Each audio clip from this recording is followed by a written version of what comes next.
The text message from my sister glowed mockingly on my phone screen. Will you be my maid of honor? 6 simple words that felt like a punch to the gut. I'm Melanie, and 2 months ago, I caught my fiancé Carlos in bed with my sister Fiona. Now she wants me to help plan her wedding to another man. You're not seriously considering this, are you? Bethany asked, sliding a glass of wine across my kitchen counter. The same counter where I'd found Carlos's phone that fateful night, with all those messages that destroyed my world. Mom's already called 3 times today. I took a long sip. You know how she gets. Screw what your mom wants. Your sister slept with your fiancé and now she's marrying some poor guy who has no idea? Bethany's voice rose with each word. This is insane, Mel. I stared at the wine, watching it swirl. You don't understand my family. Then help me understand, she said softly. The memory of that night flooded back. I'd been planning a surprise anniversary dinner for Carlos. His phone buzzed while he was in the shower. The message preview caught my eye. Last night was amazing. Can't wait to see you again, mi amor. From Fiona. My hands shook as I unlocked his phone. He'd never changed his password from my birthday. Hundreds of messages, photos, hotel receipts, 8 months of betrayal, all documented in perfect detail. My phone buzzed again. Mom. Melanie, darling, have you responded to your sister yet? She's getting anxious. I'm still thinking about it, Mom. What's there to think about? She's your sister. Family comes first, always. Her voice carried that familiar edge of manipulation. Besides, you're the event planner. Who better to help make her special day perfect? I caught Bethany rolling her eyes across the counter. Mom, it's complicated. Nothing's complicated about family, dear. We don't want to create any drama, do we? What would people think? There it was. The threat wrapped in velvet. What would people think if they knew the truth about perfect Fiona? About our perfect family? I'll call her back tonight, I promised, ending the call before she could push further. Bethany reached across and squeezed my hand. You don't owe them anything. My phone lit up with another text from Fiona. Please, Mel, I need you there. We can move past everything, can't we? You want to know the worst part? I said to Bethany, my voice cracking. When I confronted Carlos, he said Fiona understood him better, that she was more spontaneous, more fun, everything I wasn't. He's a piece of shit, Bethany declared, and your sister is getting married to Leighton, who has no idea his bride-to-be was sleeping with her sister's fiancé months ago. The doorbell rang, making us both jump. Through the peephole, I saw Mom standing there, perfectly coiffed as always. Hide, I whispered to Bethany. Mom never approved of her influence on me. I opened the door, plastering on a smile. Mom, what a surprise. She breezed past me, designer handbag swinging. I thought we should discuss this in person. You're being ridiculous, keeping your sister waiting. Mom, I know you and Carlos had your issues. Issues? I laughed bitterly. Is that what we're calling it? What's done is done, she said firmly. This is about family now, about appearances. You know how important this wedding is for our social standing. Leighton's family deserves to know the truth? Her eyes flashed. We do not air our dirty laundry in public, Melanie. You know better than that. I felt the familiar weight of expectation settling on my shoulders. The weight of being the good daughter, the reliable one, the one who never caused trouble. Fine, I heard myself say. I'll do it. Mom's smile was triumphant. Excellent. I'll tell Fiona right away. We'll start planning tomorrow. After she left, Bethany emerged from my bedroom, horror on her face. Tell me you have a plan. I picked up my phone, typing out a response to Fiona. Of course I'll be your maid of honor. What are sisters for? Looking at Bethany, I felt a calm certainty settle over me. Oh, I have a plan. They want me to help plan the perfect wedding? I'll give them a day they'll never forget. I raised my wine glass, and for the first time in months, I smiled. To family. Bethany clinked her glass against mine, understanding dawning in her eyes. To karma. The florist can squeeze us in at 3, I said, checking my planner as Fiona browsed through wedding dresses. Then we have the cake tasting at 5. You're so good at this, Mel. Fiona twirled in front of the mirror, all innocence in white lace. I don't know what I'd do without you. I snapped a quick photo with my phone. Evidence. Just like the hotel receipts I'd been collecting, the screenshots of messages between her and Carlos, the security camera footage from my office building showing them together. That's what sisters are for, I replied, my voice honey-sweet. The boutique consultant gushed. You two are so close. It's rare to see sisters who get along so well.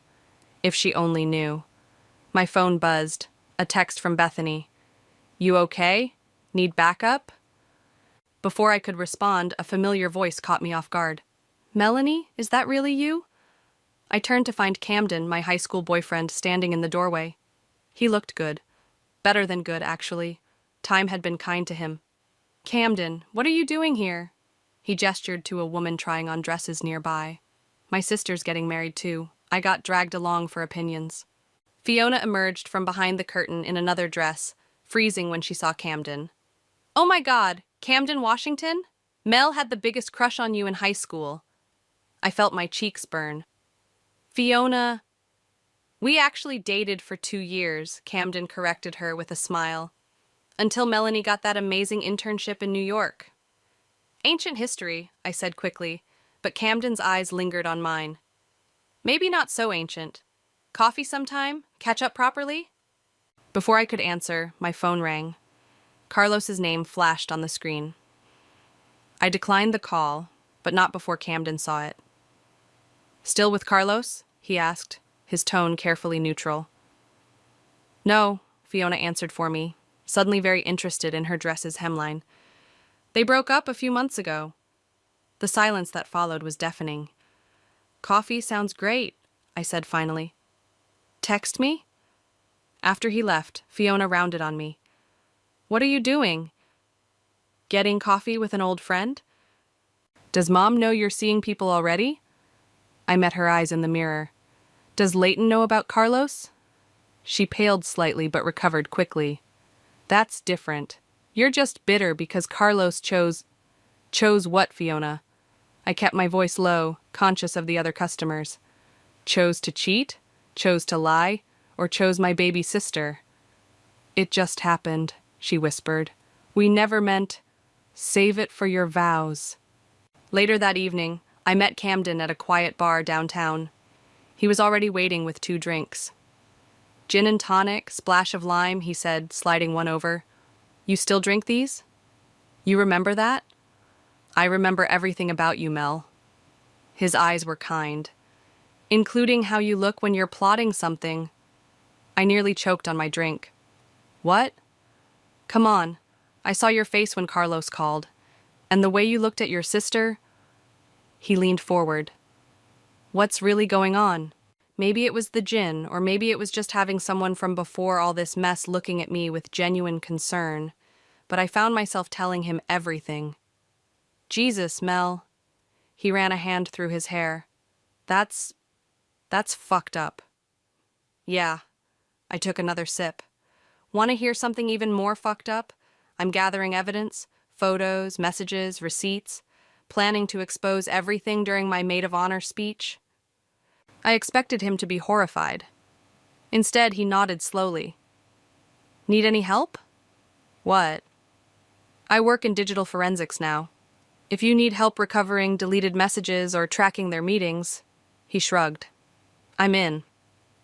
I stared at him. Why would you help me?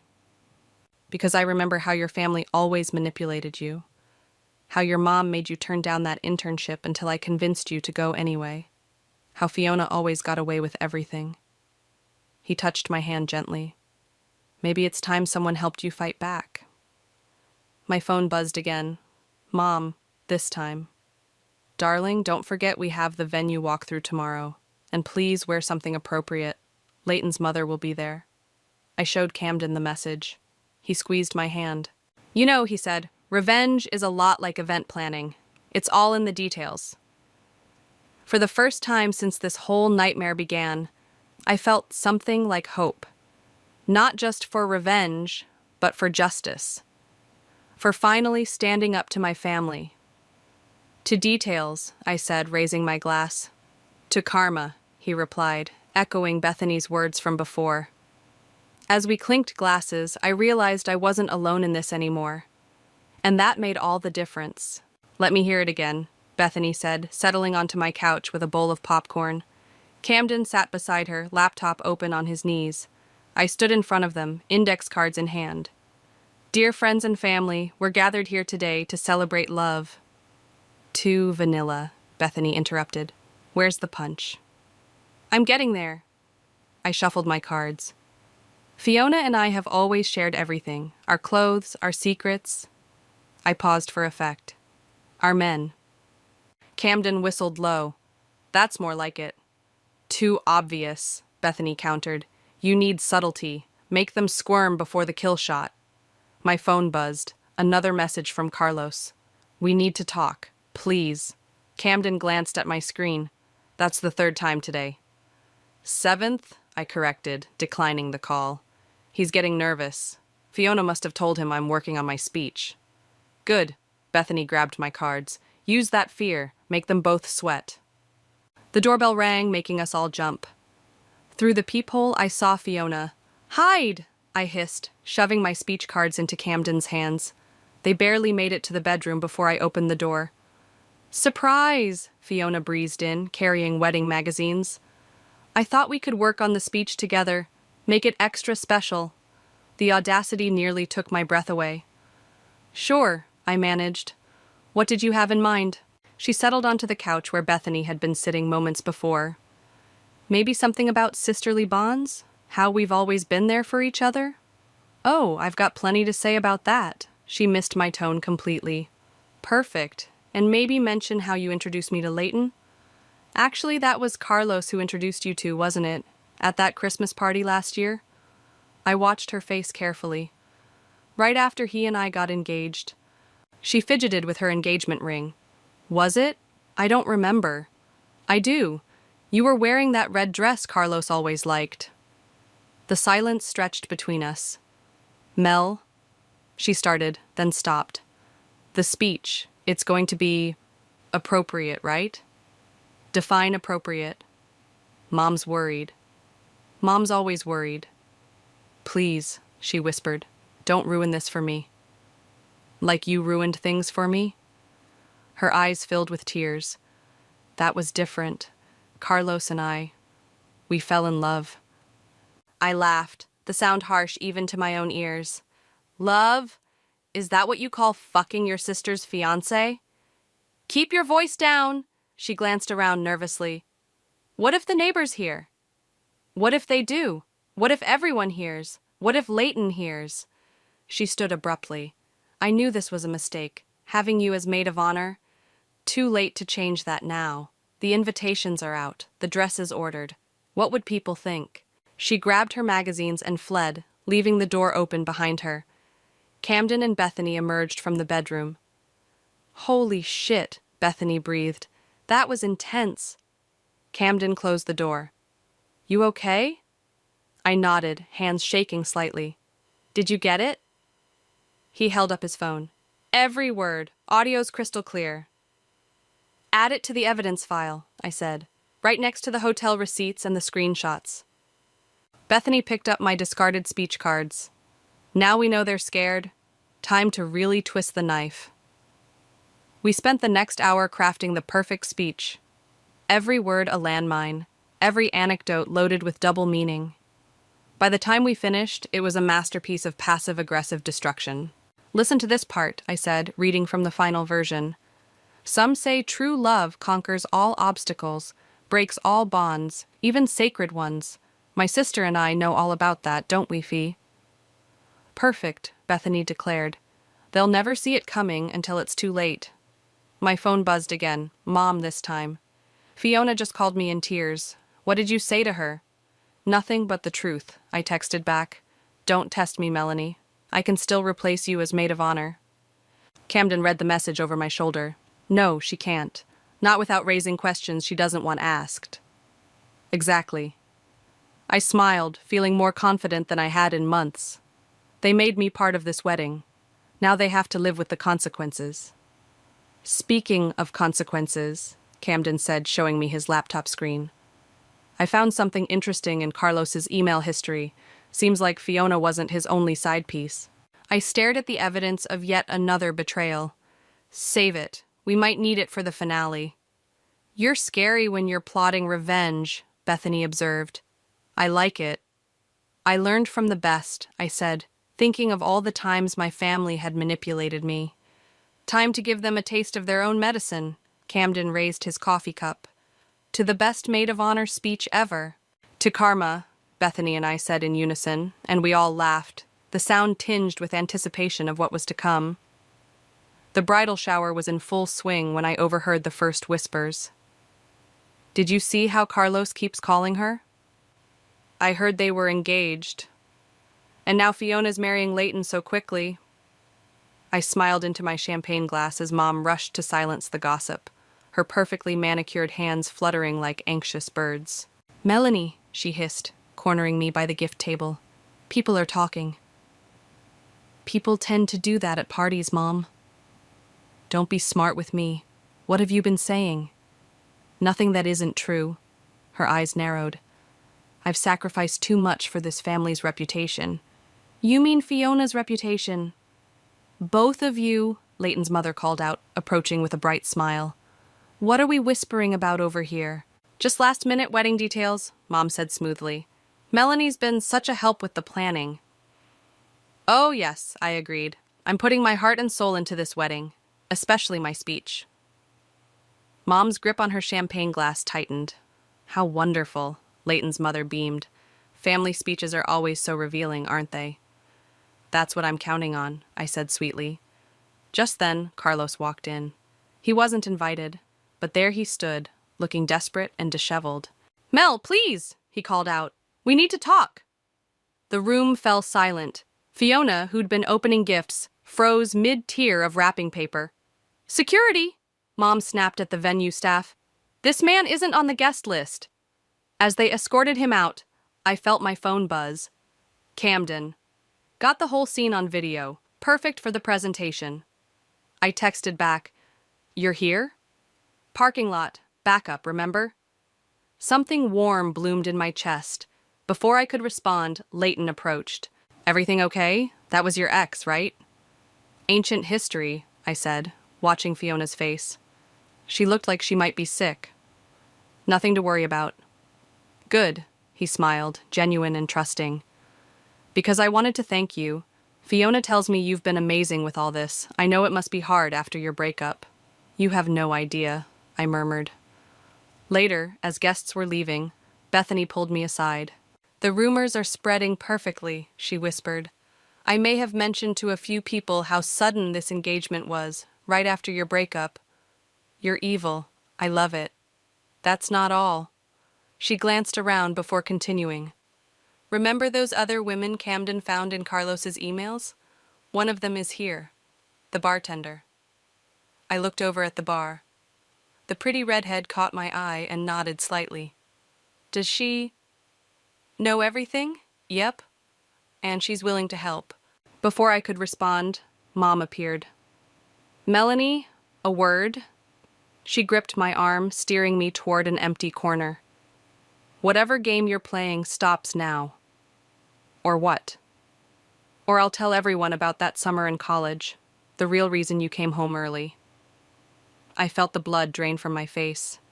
You wouldn't. Try me. Family protects family. Unless it's me, right? You're stronger than Fiona. You always have been. She softened slightly. Just let this go. Please. I pulled away from her grip. Too late. Camden was waiting outside when I finally escaped. He took one look at my face and opened his arms. Want to talk about it? I buried my face in his shoulder. She's threatening to expose my secrets to protect Fiona's. What secrets? It doesn't matter. I straightened up. She doesn't realize I'm not that scared little girl anymore. He tucked a strand of hair behind my ear. No, you're definitely not.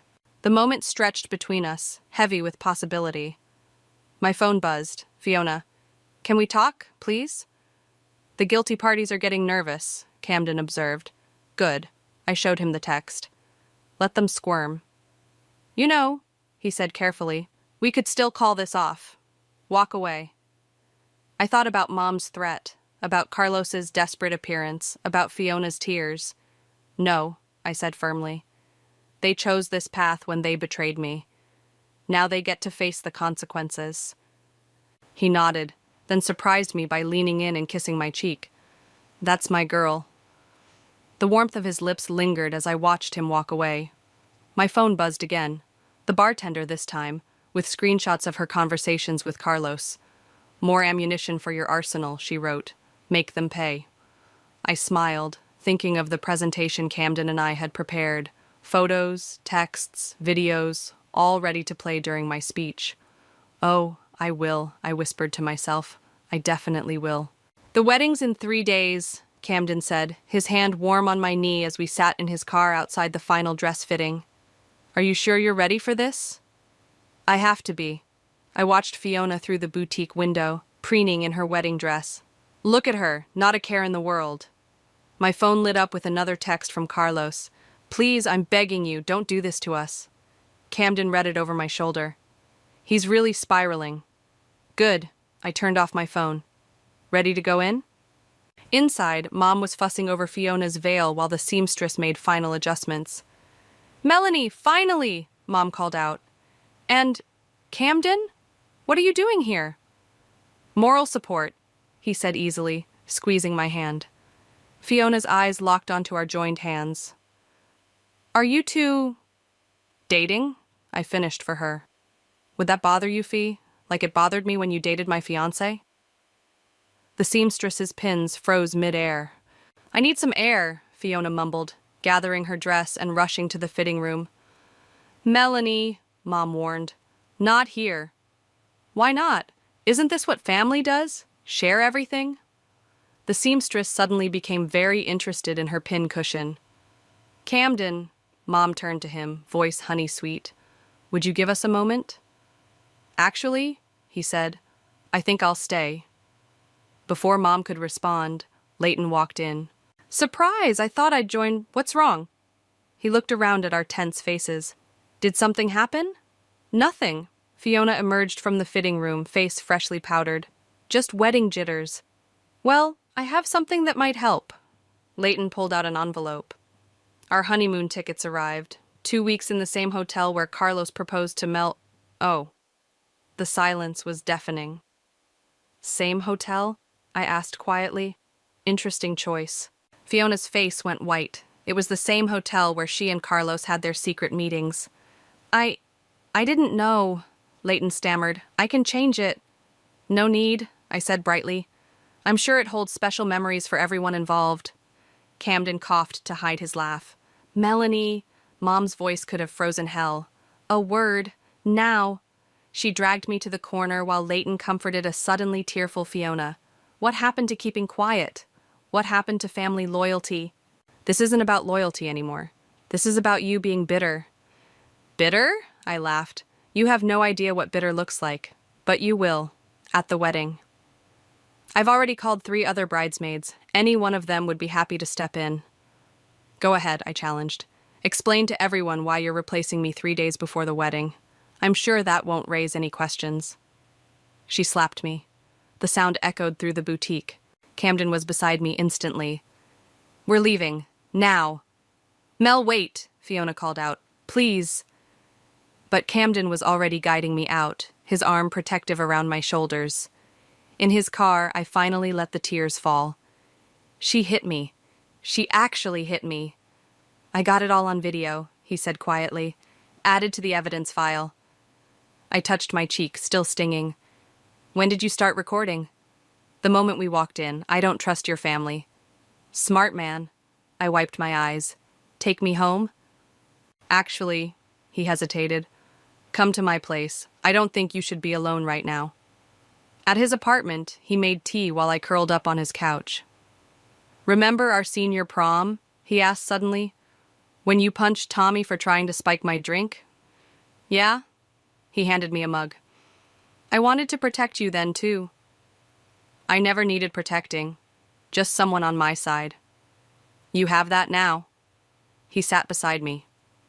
You have me. The way he looked at me made my heart skip. Before I could respond, my phone buzzed. Bethany. SOS. Carlos just showed up at my place looking for you. He's drunk. Camden read the message. Want me to handle it? No, I said, feeling suddenly tired. Let him suffer. Another text from Bethany. He's saying he'll tell Leighton everything himself if you don't call off your plan. Let him, I replied. Then I'll release the evidence about all his affairs. You're scary when you're vengeful, Camden said admiringly. I like it. I looked at him, really looked at him. Why are you helping me? Because, he said softly, you deserve better than what they did to you. You always have. He was so close now, I could feel his breath on my cheek. Camden. Yeah? Thank you. Instead of answering, he kissed me. Not on the cheek this time, but properly, deeply, like he'd been waiting years to do it. When we broke apart, my phone was buzzing again. Mom, Fiona, Carlos, all demanding attention. I turned it off. Some things were more important than revenge, at least for tonight. The rehearsal dinner buzzed with nervous energy. I sat at my assigned table, watching Fiona practice her walk down the aisle while Camden squeezed my hand under the table. The presentation's ready, he whispered, loaded on both my laptop and Bethany's just in case. Perfect. I smiled as Leighton's mother stopped by our table. Melanie, dear, I can't wait to hear your speech tomorrow. Fiona says you've been working on it for weeks. Oh yes, I nodded. It's going to be unforgettable. Across the room, Mom's head snapped up like she had a radar for potential disasters. Excuse me, she said to her dinner companions, making a beeline for our table. But before she could reach us, Carlos burst through the doors. I need to talk to everyone, he slurred, clearly drunk. It's important. Fiona dropped her bouquet. Leighton stood up, confused. Who invited him? Security, Mom called out, but Carlos was already speaking. Leighton, man, I need to tell you something. I stood up, cutting him off. Carlos, you're drunk. Let's talk outside. No. He pushed away my attempt to guide him out. Everyone needs to know. Know what? Leighton asked, moving closer. Camden stood beside me, ready to intervene. Bethany appeared on my other side, phone discreetly recording. Your fiancé, Carlos started, but I interrupted. Has been sleeping with my ex-fiancé? Is that what you want to tell everyone, Carlos? The room went dead silent. Fiona gasped. Mel, no. Or maybe, I continued, my voice carrying across the stunned room. You'd like to tell them about the other women too? The bartender? The yoga instructor? Should I go on? Carlos staggered backward. How did you... No. I smiled. I know everything. Every text, every hotel receipt, every lie. Fiona? Leighton's voice cracked. What is she talking about? I can explain, Fiona pleaded, tears streaming down her face. It didn't mean anything. Nothing means anything to you, does it, Fee? I asked softly. Not my engagement, not Leighton's trust, not family loyalty. That's enough! Mom grabbed my arm. Melanie, outside, now! No. I pulled away. I'm done being silenced. Security, Mom called again. Remove them both. As security approached, Camden stepped forward.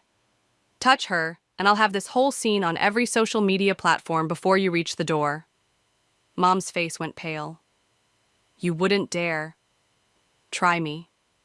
He held up his phone. I've been recording everything. Leighton looked between Fiona and Carlos, realization dawning. How long? 8 months, I answered when neither of them could. Started right after Carlos proposed to me. Oh, God! Leighton sat down heavily. The hotel, the honeymoon hotel, is where they had their meetings, I confirmed. Classy, right?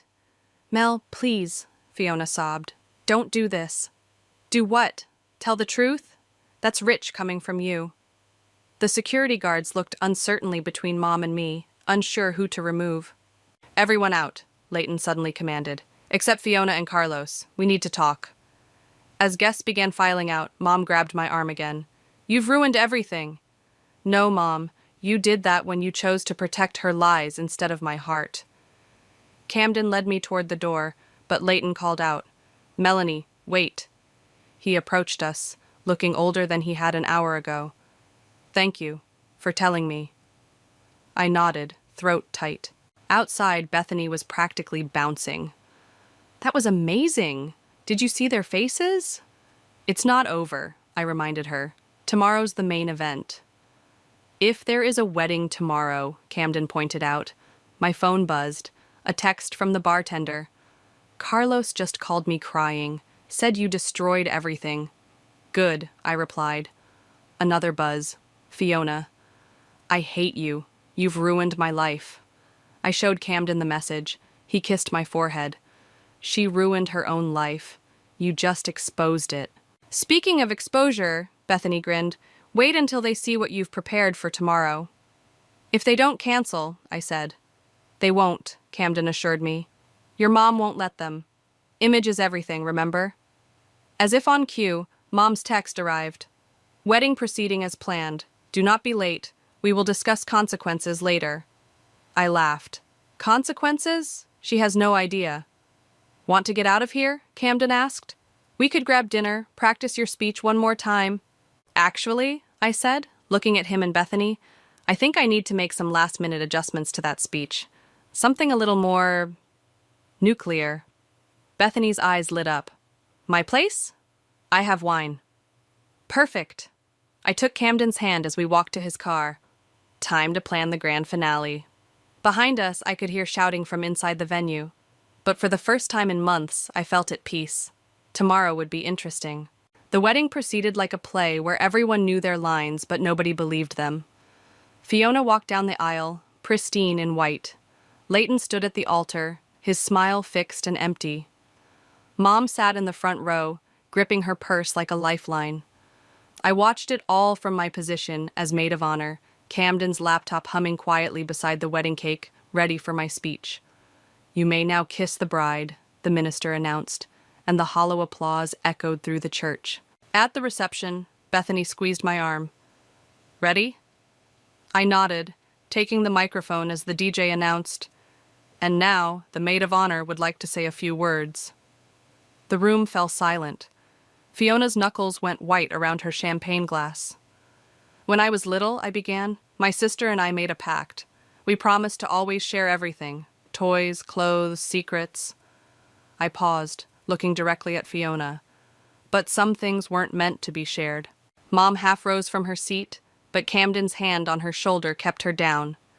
I've prepared a special presentation, I continued, nodding to Bethany, who hit play on the laptop. The projector screen lit up with the first image, a hotel receipt. This is where my story begins, or rather where it ends. The screenshots appeared one by one, text messages, photos, security camera footage of Fiona and Carlos entering hotel rooms. 8 months, I said into the dead silence. 8 months of lies, of betrayal, of family protecting the wrong person. Leighton stood up abruptly, his chair scraping against the floor.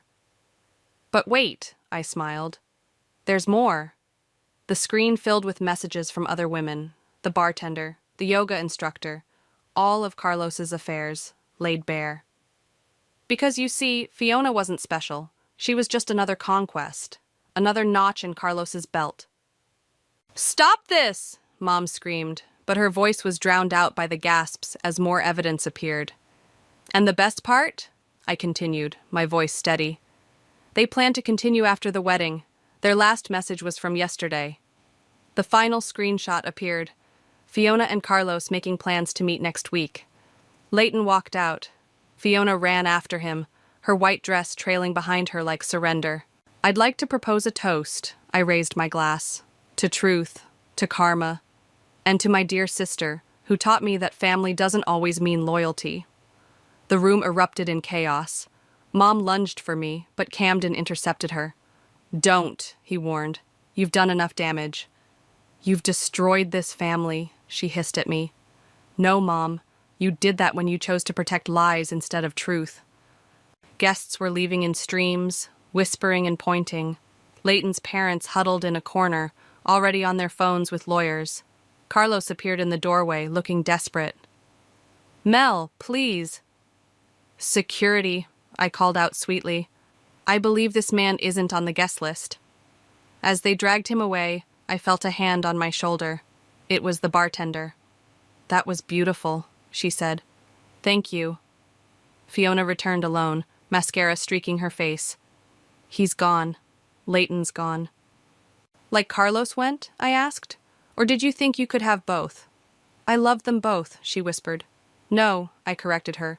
You loved yourself. That's all you've ever loved. Mom appeared between us. Both of you in the bridal suite, now. In the suite, she paced like a caged animal. Do you have any idea what you've done? The scandal? The shame? Shame? I laughed. You want to talk about shame? Where was your concern for shame when your daughters were sharing a man? We could have handled this privately. Like you handled my college incident? By sweeping it under the rug? Fiona looked up. What college incident? Oh, you didn't know? I smiled bitterly. Mom's great at keeping secrets, especially when they're mine. Melanie, Mom warned. No more warnings, Mom. No more threats. No more control. Camden knocked on the door. Everything okay in here? Perfect, I said, walking toward him. We're done. Mel, wait, Fiona called out. What am I supposed to do now? I turned back one last time. That's not my problem anymore. For once in your life, clean up your own mess. Outside, Bethany was waiting with Camden. That, she declared, was epic. Are you okay? Camden asked softly. I looked around the destroyed reception, the abandoned cake, the scattered flowers, the empty chairs. Years of manipulation and lies, all exposed in 15 minutes. Actually, I said, taking his hand, I've never been better. Want to get out of here? Behind us, I could hear Mom calling my name, could hear Fiona's sobs, but their voices held no power over me anymore. Yes, I said. Let's go. As we walked away, I didn't look back. Some bridges are meant to burn. The morning sun streamed through Camden's kitchen window as I scrolled through the aftermath on social media. Leighton had posted a public statement about the wedding's unfortunate circumstances and thanked everyone for their support. The local society pages were having a field day. Coffee? Camden offered, sliding a mug across the counter. My phone buzzed, a text from the bartender. Carlos came by the bar last night, left with another woman. Some people never change. Good, I replied. Let Fiona see exactly what she threw everything away for. Another buzz. Bethany. Your mom's looking for you. Says it's urgent. It's always urgent with her, I muttered. You don't have to answer, Camden reminded me. Actually, I do. One last time. I called Mom, putting her on speaker. Melanie, where are you? We need to fix this. There's nothing to fix, Mom. It's done. The country club is threatening to revoke our membership. The charity board is asking me to step down. Your sister is not my problem anymore. Of course it's your problem. We're family. No, I said firmly. Family doesn't manipulate. Family doesn't lie. Family doesn't make you keep secrets that eat you alive. If this is about what happened in college, it's about everything. Every time you chose Fiona, every time you made me the villain in her story. Camden squeezed my hand. I'm your mother, she tried again. Everything I did was to protect Fiona, always Fiona. Well, guess what? She didn't need protection. She needed consequences. The doorbell rang. Camden checked the security camera and nodded. It was Bethany. I'm done, Mom. Don't call again. I hung up as Bethany burst in, waving her phone. Have you seen this? She pulled up a video of Fiona, clearly drunk, causing a scene at Carlos's apartment building last night. Security was escorting her out as she screamed about love and betrayal. Karma's not done with them yet, Bethany said gleefully. My phone buzzed again, an email from Leighton's mother. Thank you for saving my son from a lifetime of lies. If you ever need anything, delete it, Camden suggested. Time to move forward, not back. He was right. I deleted the email, then opened my contacts. Mom, Fiona, Carlos. I blocked them all. What now? Bethany asked. Now, I said, pulling out my laptop. I have a business to run. These weddings aren't going to plan themselves. You're still going to plan weddings after everything? Why not? I'm good at it. And now I know all the signs of a doomed marriage. Camden laughed. Plus, you throw one hell of a reception. Speaking of receptions, Bethany grinned, Your revenge video went viral. You've got 5 new client requests this morning. I opened my email to check. She was right. Apparently, exposing a cheating bride made for excellent advertising. Look at this one, Camden pointed to an email. Dear Ms. Chapman, I saw your video and I'm getting married next spring. My fiancé cheated with my cousin. Would you help me plan something special? Now that's my kind of client, I laughed. The doorbell rang again. This time it was Fiona. Don't answer it, Bethany warned. No, I said, standing. One last conversation. I opened the door. Fiona looked terrible, mascara stained, still in last night's clothes. Carlos is sleeping with someone else, she said without preamble. I know. You were right about everything. She tried to step inside, but I blocked the doorway. That's nice. Goodbye, Fiona. Wait, please, you're my sister. No, I was your sister. Now I'm just the woman who exposed your lies. I'm sorry, she whispered. I know that too. But sorry doesn't fix anything. I closed the door on her tears, turning back to Camden and Bethany, my real family. You okay? Camden asked. Better than okay. I opened my laptop again. Now, about that spring wedding. Bethany raised her coffee mug. To new beginnings? To karma, Camden corrected, pulling me close. I looked at them both. My best friend who never wavered, my second chance at love who helped me find my strength, and felt nothing but peace. To truth, I said finally, and to finally being free.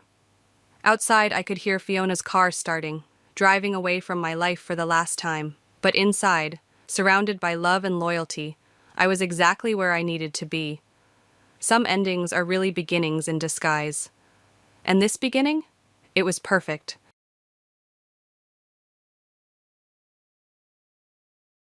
I always felt a flutter of nerves whenever we visited David's family. It wasn't that they weren't welcoming, far from it. David's parents, Martha and George, were the epitome of warmth, and his brother Mike could always be counted on for a good laugh. But then there was Laura, Mike's wife, the proverbial thorn in my side. As David and I drove to his parents' house for the usual Sunday dinner, I couldn't help but voice my concerns. David, are you sure it's okay that I come along today? I don't want to create any tension, especially with Laura around. David glanced at me, his eyes softening. Chloe, your family. They all adore you. As for Laura, just try to ignore her snide remarks, okay? I nodded, trying to brush aside the unease. David parked the car, and we made our way to the front door, greeted by the familiar, comforting aroma of roast beef and homemade apple pie. As we entered, Martha's face lit up. Chloe, David, you're here. Come in, come in. George followed suit, his hearty laugh filling the room as he enveloped us in bear hugs. How's my favorite daughter-in-law and soon-to-be lawyer? Before I could reply, Mike bounded over, his usual playful self. Hey, sis, ready for another round of family madness? I laughed, the tension easing a bit. Wouldn't miss it for the world. Then, from the living room, Laura's voice cut through the air, tinged with her typical mix of indifference and sarcasm. Oh, look, the happy couple finally graces us with their presence. I forced a smile, meeting her gaze. Hi, Laura, good to see you too. Dinner was served, and the conversation flowed easily at first, everyone catching up on the week's events. Laura, however, seemed to be in a particularly prickly mood. So, Chloe, still trying to play house with David? I mean, with your career and all, isn't that a bit too traditional for you? She asked, a smirk playing on her lips.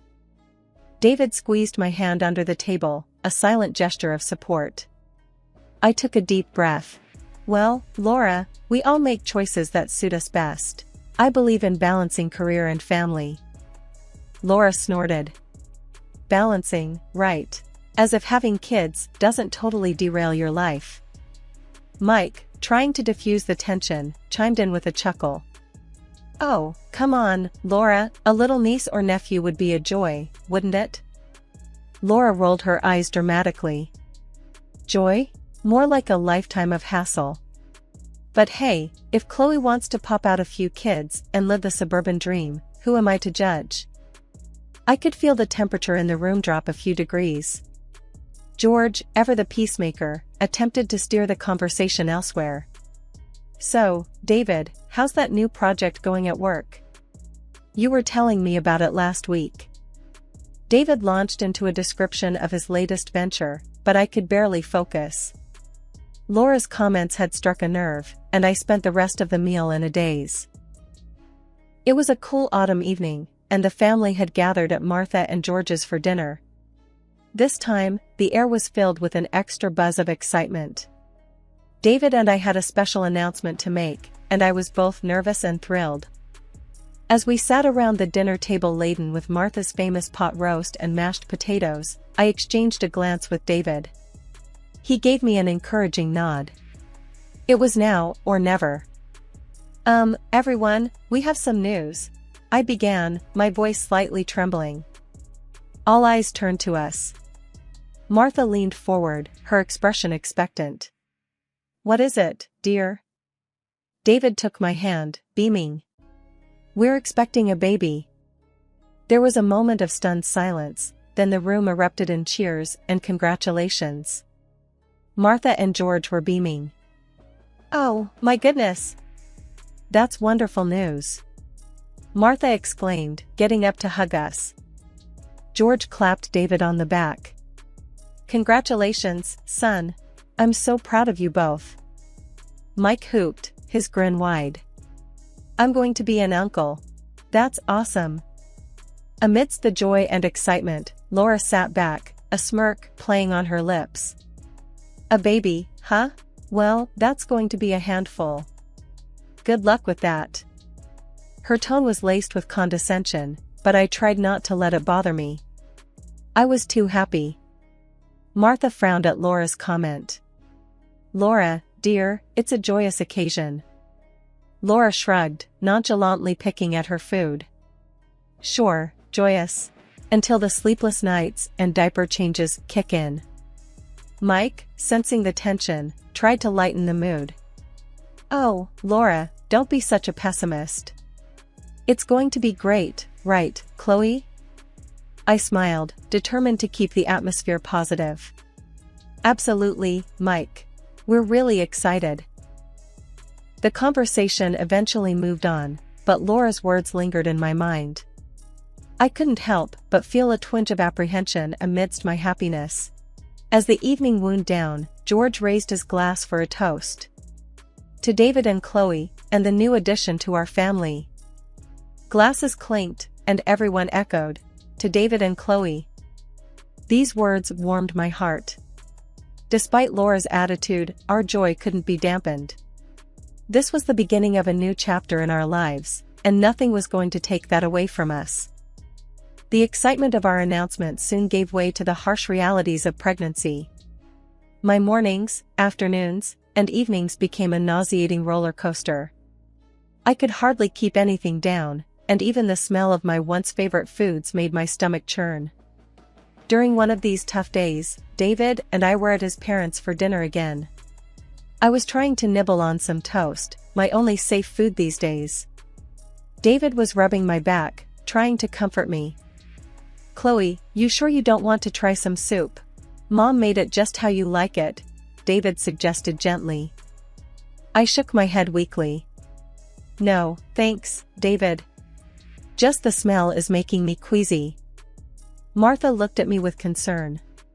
Poor dear, this pregnancy seems to be really taking a toll on you. Laura, who had been watching with a disinterested look, chimed in with her usual lack of empathy. Well, what did you expect, Chloe? Pregnancy isn't a walk in the park. You wanted a baby, so now deal with it. I clenched my jaw, trying to maintain my composure. David's expression hardened. Laura, that's enough. Can't you see she's struggling? Laura rolled her eyes. Oh please, David. I'm just stating the facts. She should have thought about this before. George, trying to defuse the situation, interjected. Laura, let's keep the dinner pleasant, please." Mike, who had been silent, finally spoke up, his tone a mix of annoyance and concern. "Laura, can't you just lay off for once? Chloe's doing her best." Laura scoffed, pushing her chair back. "I'm just being realistic. You all are just babying her. In my opinion, she's just overreacting. It's just a little morning sickness." I felt a tear slip down my cheek, the stress and hormones getting the better of me. David stood up, his chair scraping back loudly. "That's it. We're leaving. Chloe doesn't need this right now." As David helped me up, Martha came over, her eyes filled with apology. "I'm so sorry, Chloe." "Don't mind Laura, dear." We said our goodbyes quickly, and I couldn't help but feel a mix of relief and sadness as we left. The car ride home was quiet, the tension from dinner lingering in the air.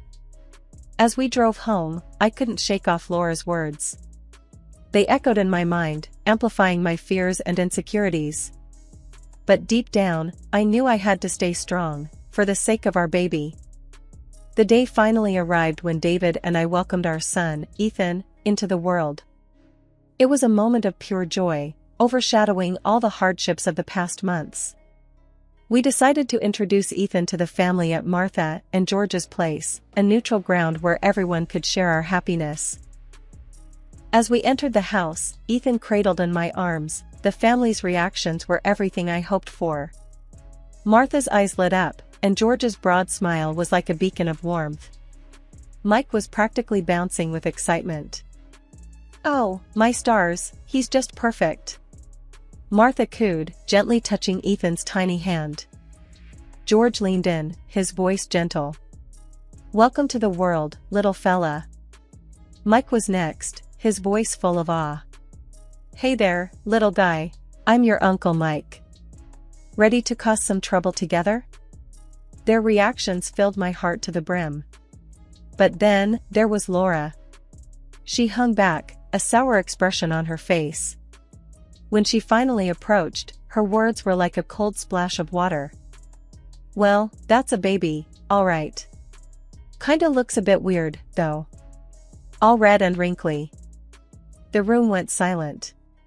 Martha's face turned into a frown, and George's eyes narrowed. David's arm instinctively tightened around me. "Excuse me?" Martha said, her tone icy. "What did you just say about my grandson?" Laura shrugged, her voice dripping with disdain. "I'm just saying, he's not exactly cute, is he? Looks kind of scary to me." I felt a sting at her words, and David stepped in, his voice tight. "That's enough, Laura. If you can't say anything nice, don't say anything at all."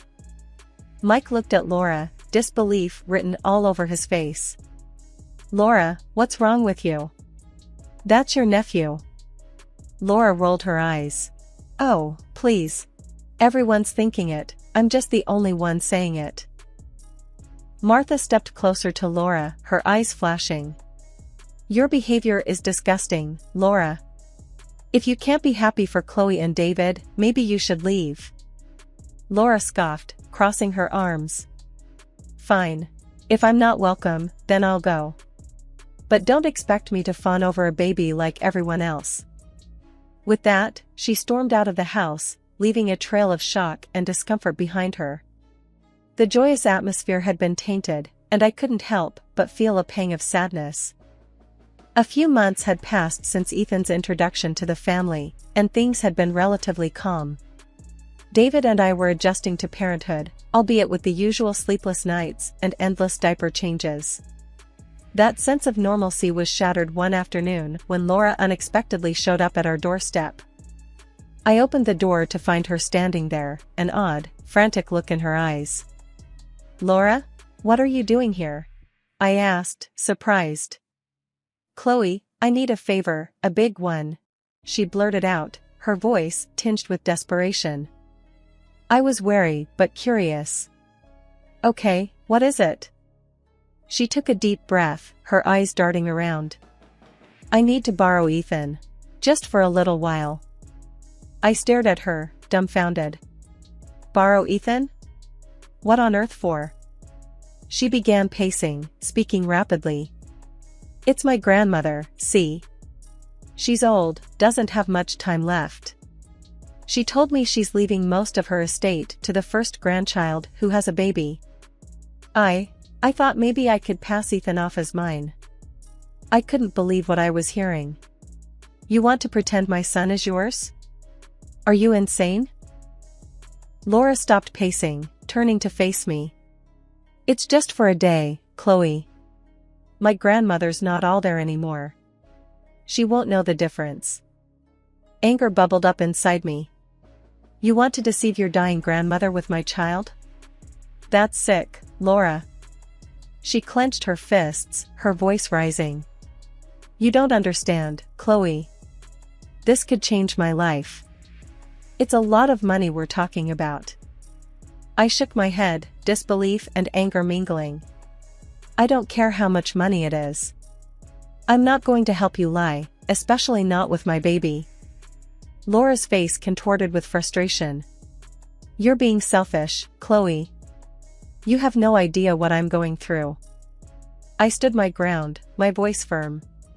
And you have no idea what being a mother means. The answer is no, Laura. Now, I think you should leave. She glared at me, her body tense. You're going to regret this, Chloe. You just wait and see. With that, Laura stormed off, leaving me standing there, shocked and shaking. I closed the door slowly, my mind racing. The audacity of her request was beyond comprehension.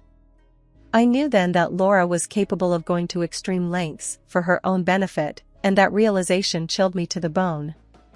I called David immediately, recounting the bizarre encounter. He was just as shocked and angry as I was. She's lost it, Chloe. Just stay away from her, okay? I don't want her anywhere near you or Ethan. I nodded, even though he couldn't see me. I will. It's too much. After hanging up, I went to check on Ethan, sleeping peacefully in his crib, blissfully unaware of the insanity of the world around him. I promised myself then and there that I would protect him from any harm, no matter what. Laura's bizarre request had opened my eyes to the lengths she would go to, and I knew I had to be vigilant. It was a sunny Tuesday afternoon, and Ethan was taking his nap in his nursery upstairs. I was in the kitchen, trying to catch up on some chores, when the doorbell rang. It was a courier with a delivery of baby supplies I had ordered online. The exchange took less than a minute. But when I returned inside and headed upstairs to check on Ethan, my heart dropped to my stomach. The crib was empty. Ethan was gone. Panic surged through me. Ethan! Ethan! I called out, my voice trembling as I frantically searched the room.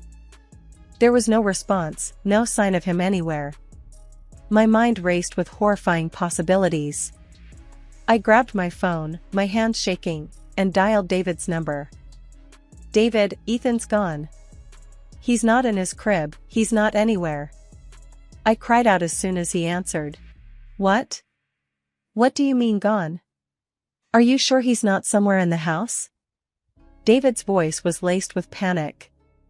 I've looked everywhere. He's not here, David. Someone took him. I was on the verge of hysteria. David's voice was firm, trying to stay calm for both of us. Okay, Chloe, call the police right now.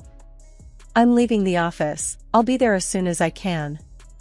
I hung up and dialed 911, my voice breaking as I explained the situation to the operator. Within minutes, police cars arrived, their sirens piercing the quiet neighborhood. As the officers began their investigation, David rushed in, his face pale with fear. Chloe, tell me everything. What happened? I recounted the events, from the courier's visit to the chilling discovery of Ethan's empty crib. As I spoke, a horrible thought struck me. Laura, she threatened me, after I refused to let her take Ethan. David's face hardened. I'll kill her if she's done anything to him. The police overheard and immediately took note. We need to know everything about this Laura. Address, description, everything, one of the officers said. As we provided Laura's details, Martha and George arrived, faces etched with worry. Martha embraced me, her own tears mingling with mine. Just then, Mike burst through the door, his eyes wild with worry. What's going on? I heard Ethan's missing. Before we could answer, his phone rang. He glanced at the caller ID and his face went white. It's Laura. He answered, his voice shaking. Laura, where are you? Do you know anything about Ethan? The room fell silent, everyone's eyes on Mike. He listened for a moment, his expression turning from worry to shock and then to anger. You did what? Laura, how could you? He hung up, his body trembling with rage. She took him. She's at her grandmother's, trying to pass Ethan off as her own. The police officer sprang into action, coordinating with their team to track Laura down. David held me close, his body rigid with anger and fear. David, Mike, and I were in a state of high alert as we drove to Laura's grandmother's house. The tension in the car was palpable, each of us lost in our own turmoil of anger and worry. As we approached the house, my heart pounded against my chest, a mix of fear and desperate hope. Mike was on his phone, coordinating with the police. They're on their way. We just need to keep her there until they arrive. We pulled up to the house, and without a second thought, we rushed inside. The scene that greeted us was surreal.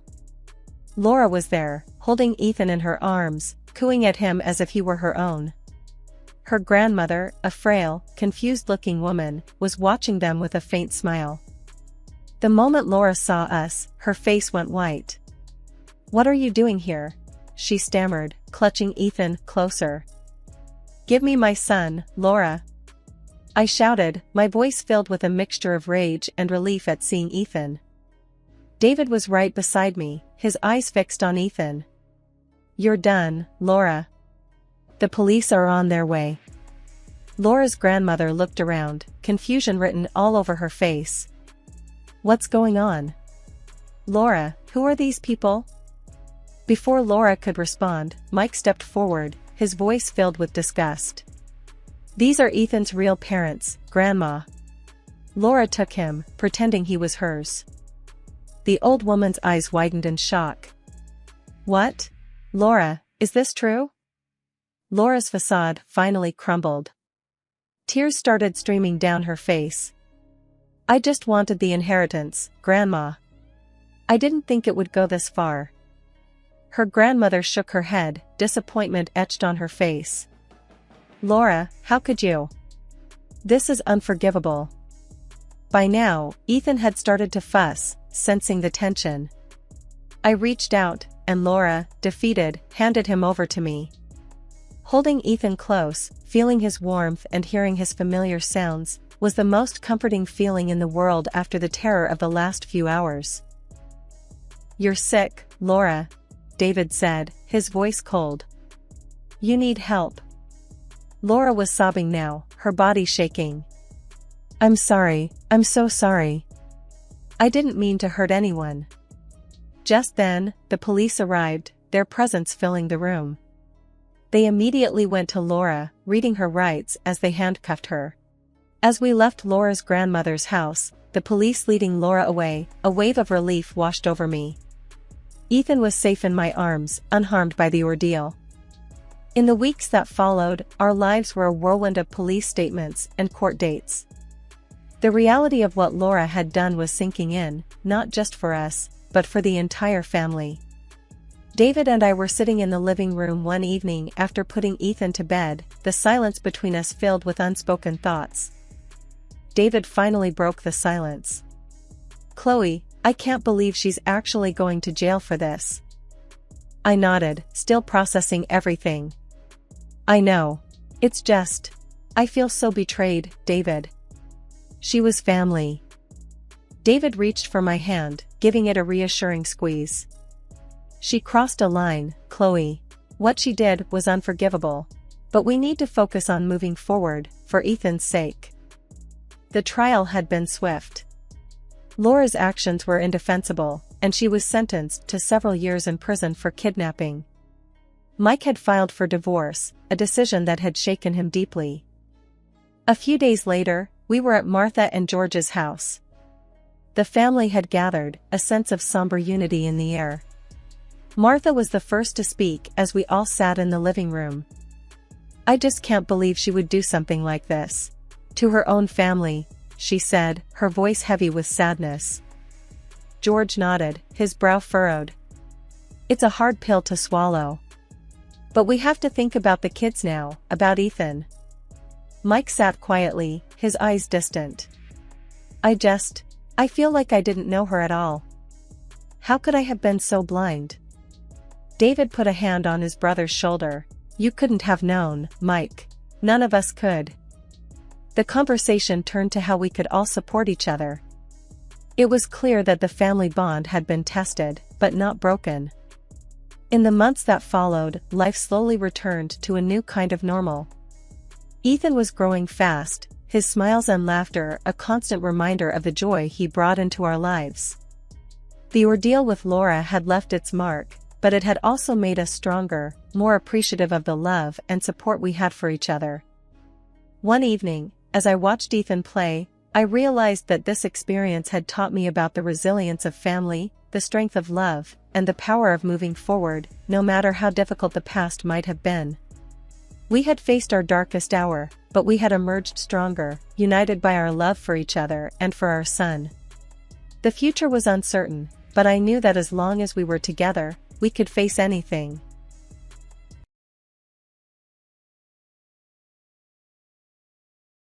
My name's Linda, and if you told me a few years back that I'd be juggling a baby, a remote editing job, and a crumbling marriage, I'd have laughed in your face.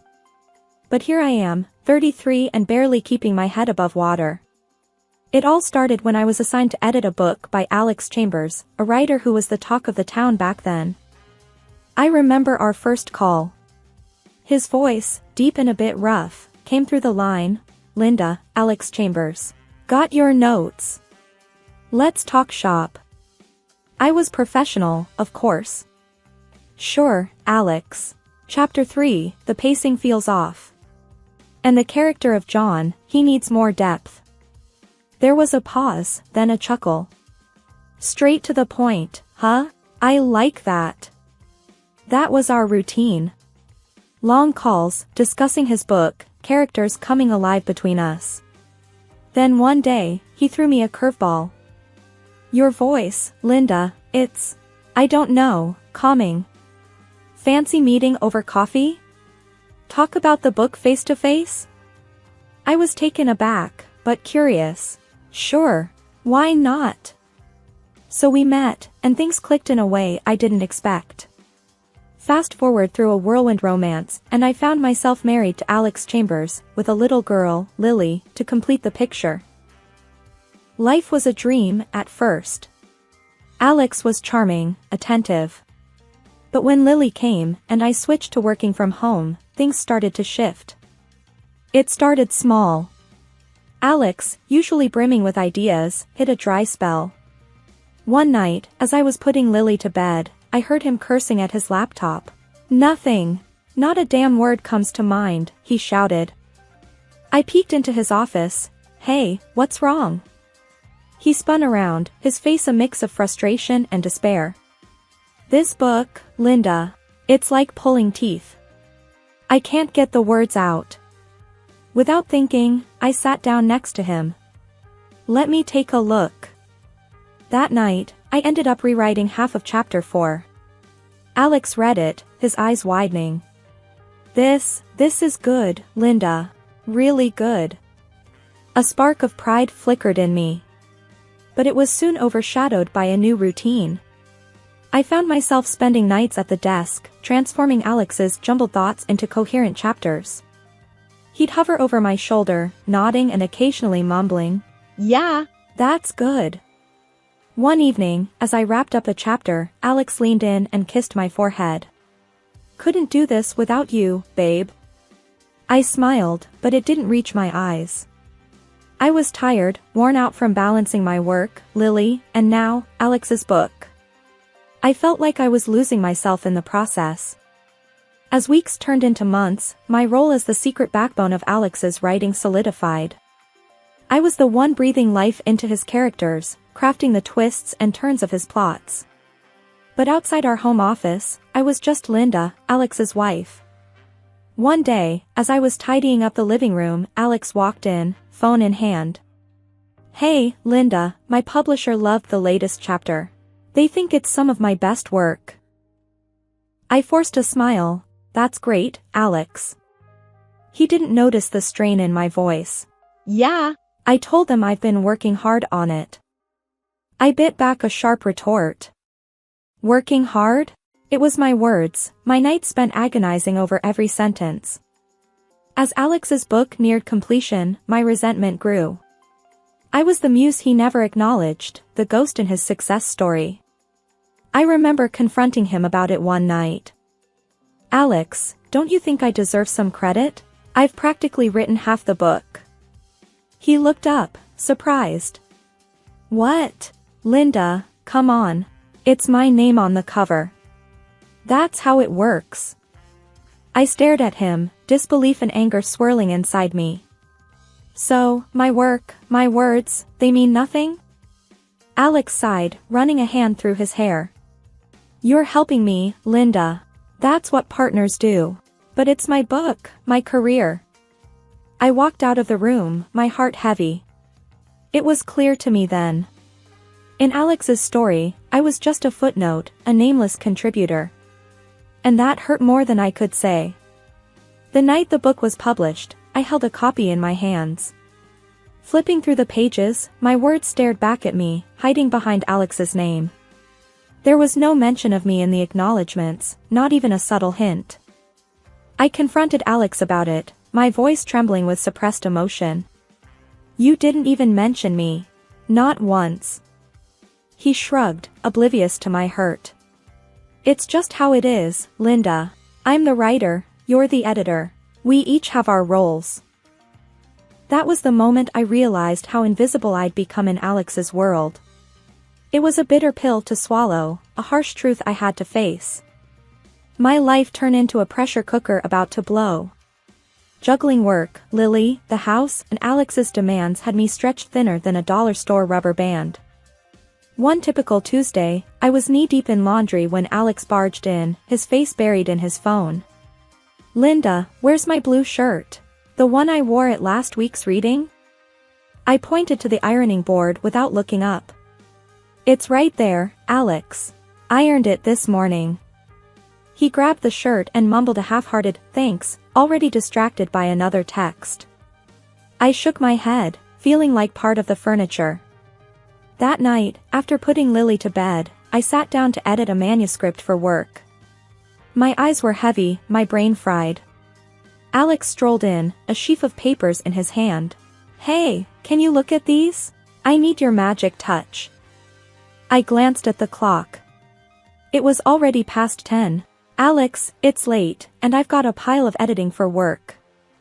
He frowned, his voice rising. "But this is important, Linda. My publisher's waiting." I sighed, taking the papers. "Fine, but this is the last time, Alex. I can't keep doing this." He scoffed. "What's the big deal? You're just sitting at home all day." I snapped. "Just sitting at home? Really, Alex? Between Lily, the house, and your never-ending book needs, I barely have time to breathe." Alex rolled his eyes. "Dramatic much? I'm the one with the real job here." That stung. "Real job? I'm an editor, Alex, not your personal assistant." He shrugged, clearly not getting it. "Whatever, just do what you can." I worked on his manuscript, resentment boiling inside me. Each word I edited felt like a betrayal to my own work.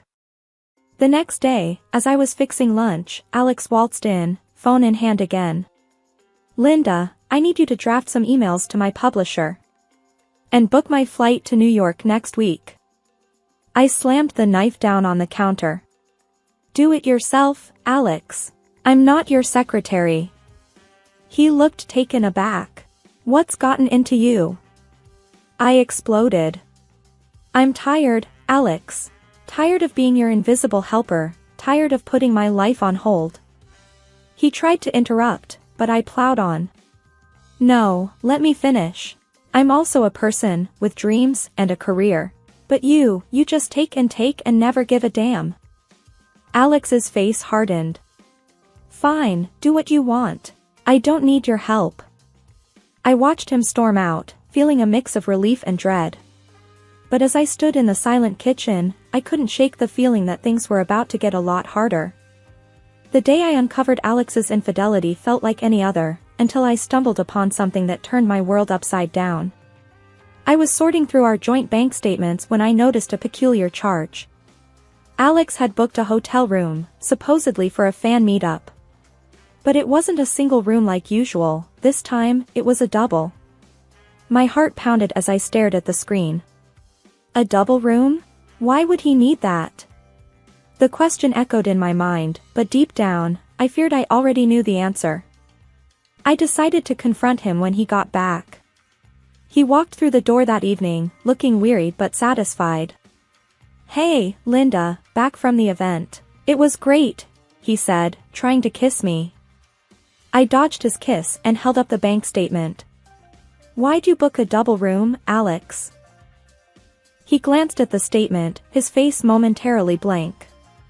Oh, that? Must be a mistake. I booked a single, like always. I wanted to believe him, but the doubt had already seated itself. A mistake, huh? Okay. Later that night, after Alex came home drunk, he crashed into bed, leaving his phone carelessly on the nightstand. A voice inside me whispered to check it. I hesitated, but curiosity and suspicion won. Picking up his phone, I felt like a detective in a bad movie, but what I found was no fiction. His messages were a maze of lies and deceit. There it was, a string of texts with someone named Julia. They weren't just friendly, they were intimate, full of plans and secrets. I scrolled through their conversations, each message a stab to my heart. Alex's words about me were the worst, calling me a fool, saying he only kept me around as a servant. Tears blurred my vision, but I kept going, screenshotting everything. Then I found the photos, Alex and Julia, together in ways that left no room for doubt. It was like watching a car crash in slow motion, horrifying, but impossible to look away. I transferred all the evidence to my laptop, a heavy knot forming in my stomach. This was more than a hunch now, it was cold, hard proof of his betrayal. The next day, I acted like everything was normal. Alex, clueless and hungover, didn't suspect a thing. Morning, Linda. What's for breakfast? He asked, rubbing his eyes. Just cereal, I replied, my voice steady despite the storm inside. As he sat eating, oblivious, I studied him. This was the man I married, the father of my child, living a double life right under my nose. Anger and hurt welled up inside me, but I pushed them down. I needed to be smart, to plan my next move carefully. That day, as I went about my chores and work, part of me was elsewhere, plotting, planning. Alex's betrayal had shattered something fundamental between us. But I wasn't going to let him see me break. Not yet. I had to be strategic, to hit him where it hurt most.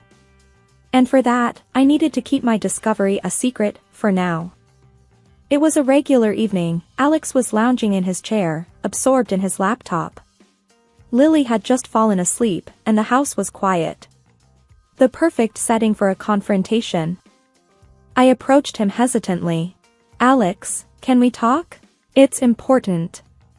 He barely glanced up. Sure, what's up? I took a deep breath, my phone recording in my pocket. I'm burned out, Alex. Writing your books, managing the house, taking care of Lily. I can't do it anymore. His fingers stopped typing. He looked up, his eyes narrowing. What do you mean you can't do it? You know how important this is to me. I persisted, my voice steady despite the churning in my stomach. It's too much. I have my own work, and Lily needs more of my time. I can't write your books for you anymore. Alex's face reddened. You can't just quit, Linda. My career depends on those books. You're supposed to support me, not bail out. I tried to sound as reasonable as possible. Support goes both ways, Alex. I need your understanding now. He scoffed. Understanding? I've given you a comfortable life, a home, and this is how you repay me? By backing out when I need you the most. His words stung, but I needed him to admit the full extent of my role. I've been doing more than backing you up, Alex. I've been writing your books, and it's taking a toll on me. He stood up abruptly, his chair scraping against the floor. You're just the editor, Linda. Let's not overstate your role here. I felt my patience waning. Just the editor? Alex, who do you think has been coming up with the plots, the dialogues, refining the characters? It's been me. His voice rose in anger. So what? My name is on those books. Without me, they'd be nothing. You're nothing without me. I edged closer, ensuring my phone caught every word. Are you saying you'd be nothing without my writing? He laughed, a harsh, mocking sound. Of course not. I'm the author, but you quitting now is like a betrayal. You can't leave me hanging. If you stop writing for me, I'll make sure you regret it. I asked, baiting him further. Is that a threat, Alex? He leaned in, his face inches from mine. Yes, it's a threat. You're my wife, Linda. You do what's needed for this family, for my career. If you think you can just walk away from this, think again. I'll divorce you and make sure you get nothing. I stepped back, my heart pounding. I had what I needed. Okay, Alex. We'll see about that. He stormed off to his office, slamming the door behind him. Alone, I took out my phone and ended the recording. Listening back, his words were damning, an unequivocal admission of his dependence on me, mixed with threats and arrogance. That night, as I lay in bed, I couldn't sleep. The man I once loved had turned into a stranger, one who saw me as nothing more than a tool for his success. But now, with this recording, the tables were turned. I had the power to expose him, to tear down the facade he'd so carefully built. My mind raced with possibilities. I could take this to his publisher, the media, or use it in a legal battle. Whatever path I chose, one thing was clear, our marriage was over, and it was time for Alex to face the consequences of his actions. The day of Alex's big press conference was my chosen moment for revelation. Clutching the recording of his admission, my plan was set in motion. Alex was oblivious, caught up in his usual pre-event frenzy. Linda, make sure the presentation is spot on. This is huge for me, he stressed, pacing around the living room. I nodded, hiding my nerves behind a calm facade. I've got it under control, Alex. Little did he know, the presentation I had prepared was a far cry from his expectations. I had embedded not just the transcript of our conversation, but also the audio recording, ready to expose his duplicity to the world. The conference day arrived. I was a bundle of nerves and determination, watching as Alex took the stage with his usual flair. Ladies and gentlemen, thank you for joining me. Today, I'll give you an insight into my creative process. As the first slide flashed up, Alex's confident smile wavered. The room fell into a stunned silence as his own words appeared on the screen, followed by his voice echoing through the speakers, confessing his reliance on me for his books. The shock in the room was palpable. Alex fumbled for words. There seems to be some mistake. But the damage was done. The crowd was in an uproar, murmurs and gasps filling the air, while cameras clicked frantically, capturing every moment of his unraveling facade. The aftermath of the press conference was like a hurricane tearing through our lives. Alex, once the master of his domain, was now caught in the eye of the storm he had created. His fury when he returned home was palpable, a tempest of anger and disbelief. You've completely destroyed me, Linda. My career, my reputation. How could you? he raged, his voice echoing through the halls of our once peaceful home. I faced him, my resolve unwavering. I'm filing for divorce, Alex. I can't be part of this lie anymore. His anger turned to desperation. Divorce? You can't be serious. Think about Lily, think about what you're doing to our family. I sighed, a weight lifting off my shoulders. It's over, Alex. I know about Julia too. The lies, the betrayal. It's all out now. He sank into a chair, his energy deflated. Linda, I didn't mean for any of this. I shook my head. It doesn't matter what you meant. It's what you did. And now, everyone knows. As his career began to crumble, with publishers distancing themselves and fans expressing their outrage, I took the opportunity to reclaim my voice. I decided to continue the book series under my own name, my work finally receiving the recognition it deserved. In the midst of this, a surprising twist came my way. Alex's mistress, a woman with considerable influence in the media, approached me discreetly. She was desperate to keep her name out of the scandal and offered a substantial sum to ensure her anonymity in court. After much contemplation, I agreed to her terms. This wasn't just about retribution, it was about securing a stable future for Lily and me. The money meant freedom and a fresh start. The day of the divorce hearing arrived, and Alex's demeanor had shifted from anger to a plea for reconciliation. Linda, we can sort this out. We can go to counseling, start over. Please, don't do this. I looked at him, seeing the man I once loved, now a stranger consumed by his own deceit. It's too late, Alex. I can't erase what you've done, the lies you've told. It's over. In the courtroom, the air was tense. Alex's lawyer tried to argue for leniency, but the evidence against him was undeniable. The judge ruled in my favor, granting me a significant compensation and full custody of Lily. Alex was ordered to pay child support, a final blow to his already faltering financial state. Returning home, I watched Lily playing in the living room, her laughter a balm to my soul. I knew the road ahead would be challenging, but for the first time in a long time, I felt hopeful. That night, as I tucked Lily into bed, her gentle breathing was a reminder of the new beginning that lay ahead of us. Mommy, will everything be okay? She murmured sleepily. I kissed her forehead, whispering, yes, my love. Everything will be just fine. We have each other, and that's all we need. In the quiet of the night, I reflected on the tumultuous journey. The pain and betrayal had been overwhelming, but they had led me to a newfound strength and independence. It was the end of a painful chapter, but the start of something new, a future where I was the author of my own story, free to write the next chapters as I saw fit. In the wake of our divorce, life settled into a new rhythm.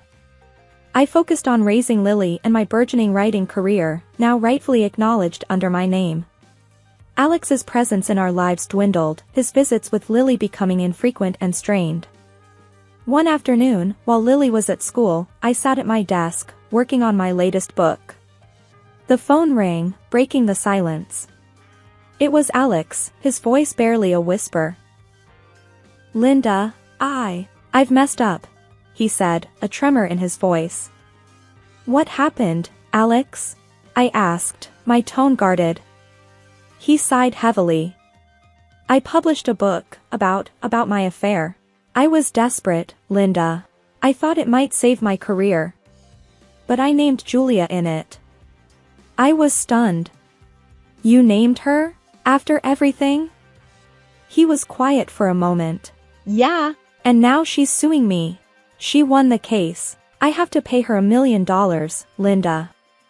I'm ruined. I shook my head, disbelief and a twinge of pity mingling inside me. Alex, why would you do that? You knew the consequences. I don't know, Linda. I don't know what I thought.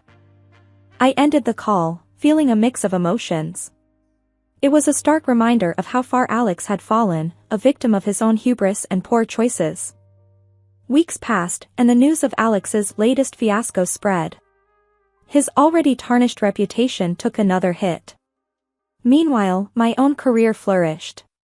My books, once hidden behind Alex's name, were now celebrated for their authentic voice and compelling storytelling.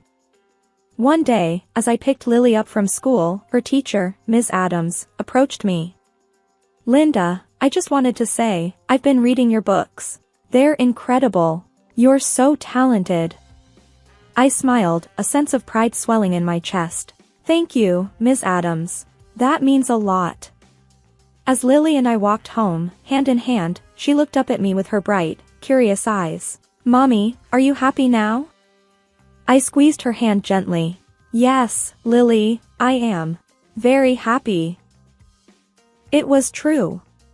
Despite the tumultuous journey, I had found my voice, my independence. I was no longer overshadowed by Alex's deceit. That evening, as I tucked Lily into bed, her soft voice broke the silence. "Mommy, will Daddy be okay?" I paused, choosing my words carefully. "Daddy made some mistakes, sweetheart. But he'll learn from them, hopefully." She nodded, her eyes slowly closing. "I love you, Mommy." "I love you too, Lily. More than anything." As I turned off the light, I realized that this was not just the end of a painful chapter, but the beginning of a new one. A chapter filled with hope, strength, and the unwavering love between a mother and her daughter. In the quiet of the night, I reflected on the journey. Karma had played its hand, and in its wake, left a path for new beginnings. I had emerged stronger, wiser, and more determined. My story, once hidden behind the shadow of another, was now mine to write, and I embraced it with open arms.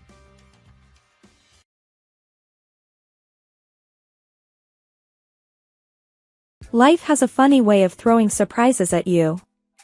I'm Hannah, a 25-year-old woman who learned this lesson in the most unexpected place, a bustling coffee shop on a busy Tuesday morning. That day, my life took a turn when I crossed paths with Chris, a man who seemed to step right out of a story of everyday heroism. The coffee shop was my sanctuary, a place away from the high expectations of my wealthy family. I sat at my usual corner table, sipping a latte and scrolling through my phone, when I heard snickers behind me. It was the Johnson twins, notorious bullies from my college days. "Look who's here, all alone. Daddy's little girl," sneered Mark, the taller of the two. I tried to ignore them, focusing on my phone, but they weren't done. "I bet that purse costs more than our rent," added Matt, his voice dripping with mockery. Feeling my cheeks burn, I muttered under my breath, "Just leave me alone." That's when Chris, who until that moment was just another customer, stepped in. He was tall, with a rugged look and a confident stance. "Guys, cut it out. She's not bothering you," Chris said, his voice calm but authoritative. Mark laughed mawkishly. "And who are you, her knight in shining armor?" Chris didn't flinch. "Just a guy who hates bullies. Why don't you pick on someone who fights back?" The twins looked taken aback. Matt retorted, "We're just having a bit of fun, man. No need to get worked up." Chris's gaze was unwavering. "It's not fun if she's not laughing. How about showing some respect?" The tension was thick. The twins exchanged a glance, shrugged, and walked away, muttering insults under their breath. Chris turned to me, his face softening. "Sorry about that. Some people just can't grow up. You okay?" he asked, a genuine concern in his eyes. I was still processing the swift change in events. "Yeah, I'm fine. Thanks for stepping in. That was really brave of you." Chris just smiled and shrugged it off. "I'm Chris, by the way. Couldn't just stand by and watch." "I'm Hannah. You really didn't have to do that, but I'm grateful." We ended up talking more. Chris was funny, with a no-nonsense attitude and a surprisingly warm smile. He told me about his job at a local mechanic shop and his passion for fixing up old cars. It was refreshing to talk to someone so grounded and real. As our conversation flowed, I realized how easy it was to talk to him. He listened intently, laughed at my jokes, and shared stories of his own. He had this effortless charm about him that was hard to ignore. When it was time to leave, I found myself wishing the conversation didn't have to end. Chris walked me to the door, and we exchanged numbers. As I walked away, I couldn't help but feel a sense of excitement. Meeting Chris felt like the beginning of something new and unexpected. It's funny how life works. One moment you're just going about your day, and the next, you meet someone who changes everything. That day in the coffee shop, I met Chris, and little did I know, my life was about to change in ways I couldn't have imagined. Meeting Chris, who had bravely stood up for me at a coffee shop, had quickly turned my life into a whirlwind romance. First came the visit to Chris's parents, Mr. and Mrs. Johnson, in their cozy suburban home. Mrs. Johnson, a petite woman with a big heart, greeted us with open arms. "Chris! And this must be Hannah. We've heard so much about you." I felt a warmth in her embrace. "It's really nice to meet you, Mrs. Johnson," I said, smiling. "Oh, please, call me Linda," she insisted, leading us into a living room that felt lived in and welcoming. Mr. Johnson, a tall man with a firm handshake, joined us. "Welcome, Hannah. We're glad Chris found someone special." The conversation over dinner was heartfelt. They asked about my life, and for the first time, I felt valued for who I was, not for my family's wealth. The real challenge, however, was introducing Chris to my parents. My father, a real estate tycoon, and my mother, a high-profile lawyer, had standards as high as skyscrapers. Their reception was polite but cold. "Dad, Mom, this is Chris." I introduced him, trying to mask my nervousness. Chris, maintaining his composure, extended a handshake. "Mr. and Mrs. Anderson, it's an honor to meet you." My dad's handshake was firm, his eyes scrutinizing. "Chris, I hear you work at a mechanic shop. Tell me, how do you plan to provide for my daughter?" Chris didn't miss a beat. "I'm saving up, sir. Planning to run my own shop someday." The dinner felt more like an interrogation, with my dad throwing sharp questions, almost challenging Chris's worth. After Chris left, my dad summoned me to his study. "Hannah, that boy isn't right for you," he said, his voice stern. He slid a folder across his desk towards me. "I've done some digging. You need to see this." Furious, I pushed the folder back without opening it. "I can't believe you'd stoop this low. I trust Chris." "Hannah, don't be a fool," he retorted, his voice rising. "This isn't just a game. It's your future." I grabbed the folder, tore it in half, and stormed out, leaving the pieces on the floor. I was fuming. How dare he pry into Chris's life and judge him without knowing him? That night, I lay in bed, my mind racing. Part of me wondered if I was too quick to dismiss my father's concerns, but my heart was steadfast. Chris was the man I loved, and no background check was going to change that. As our wedding day approached, I found myself caught in a whirlwind of requests from Chris and his parents. It all started one evening at Chris's house, a few months before the wedding. "Hannah, we were thinking," Chris started, a hint of hesitation in his voice. "Since you, well, you know, have the means, could you maybe cover the wedding expenses?" His parents, Linda and Mr. Johnson, nodded in agreement, their eyes hopeful yet a bit too eager. I was taken aback but masked my surprise with a smile. "Sure, I can do that. It's our special day, after all." As the weeks passed, their requests grew. We were at a high-end boutique, selecting wedding attire when Linda pointed at an extravagant dress. "Oh, Hannah, this is beautiful, but it's so pricey." I caught the hint. "Don't worry, Linda. If you like it, it's yours." Mr. Johnson chimed in, eyeing a suit. "Well, if we're all dressing up, might as well go all out, right?" I laughed, a bit nervously, and nodded. "Of course, Mr. Johnson." Their gratitude was short-lived and soon turned into expectation. Every meeting brought a new request. "Hannah, dear, could we add this to the menu? Or, how about a bigger flower arrangement?" I found myself agreeing each time, partly because I was in love and partly because I didn't want to disappoint them. But deep down, I felt a twinge of resentment at their growing entitlement. On the wedding day, everything was lavish, paid for from my pocket. Chris looked dashing, and his parents were beaming in their expensive outfits. My parents arrived, their expressions stiff. After the ceremony, during the reception, my father stood up to speak.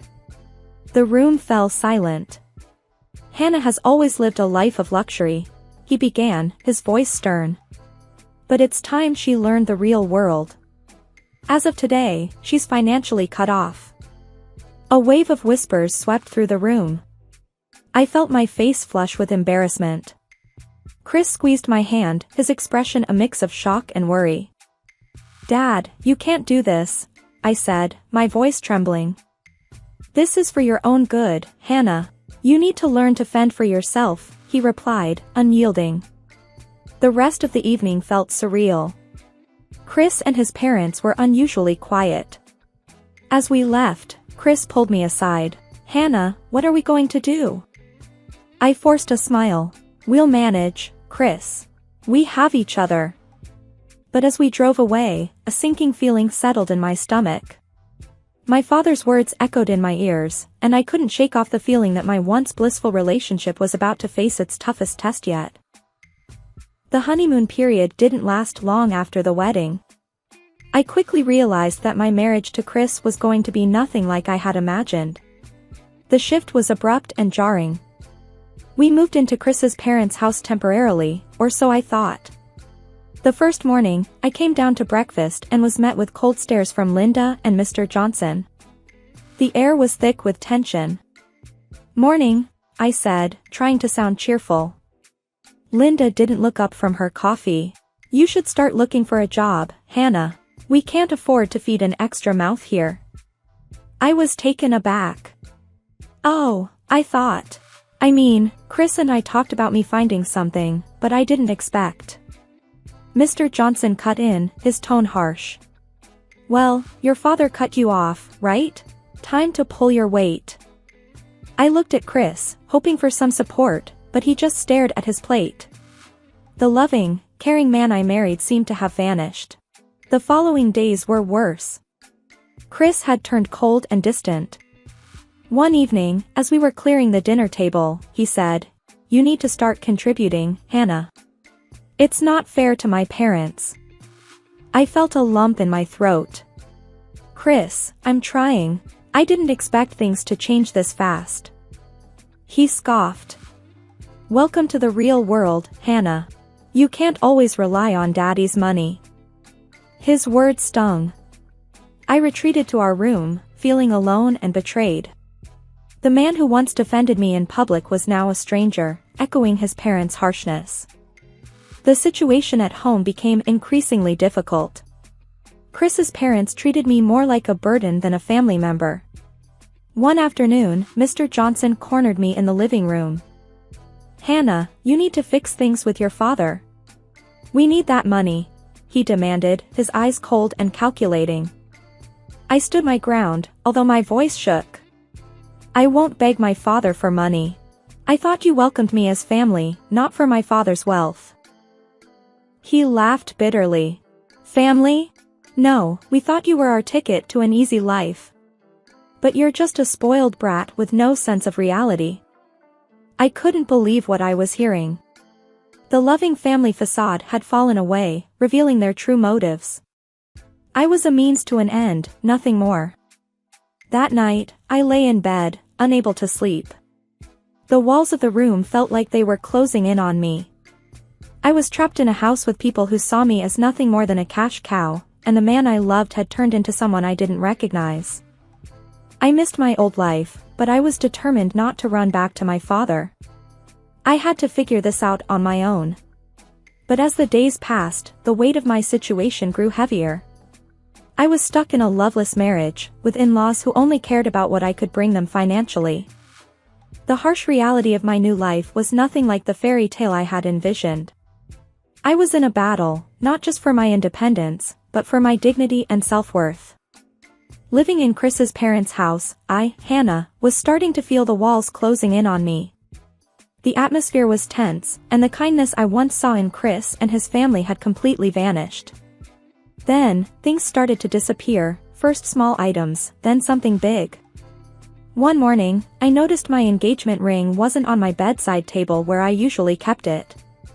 Panicking, I searched the room, but it was nowhere to be found.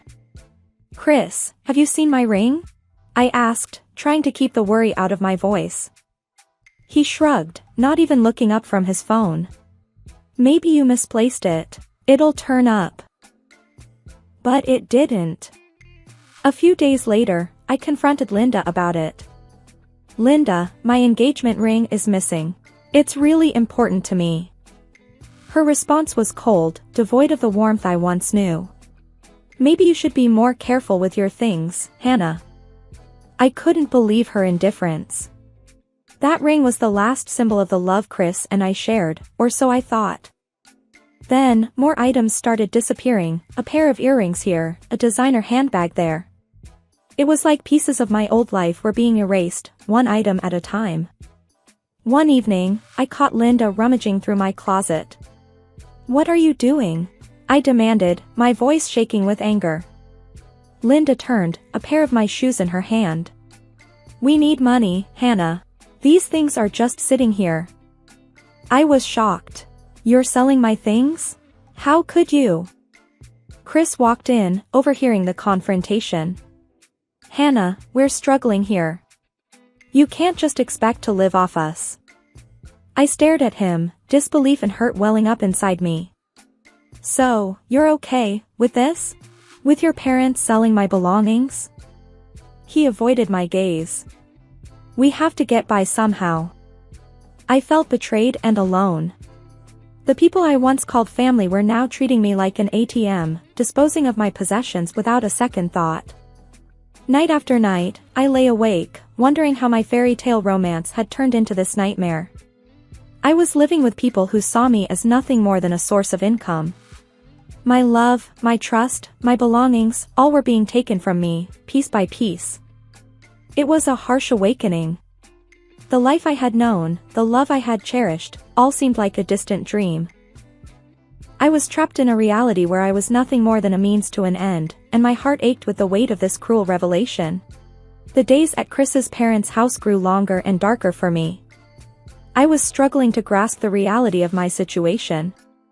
I felt isolated, with my belongings disappearing and the family I married into showing their true colors. But nothing prepared me for the chilling discovery I was about to make.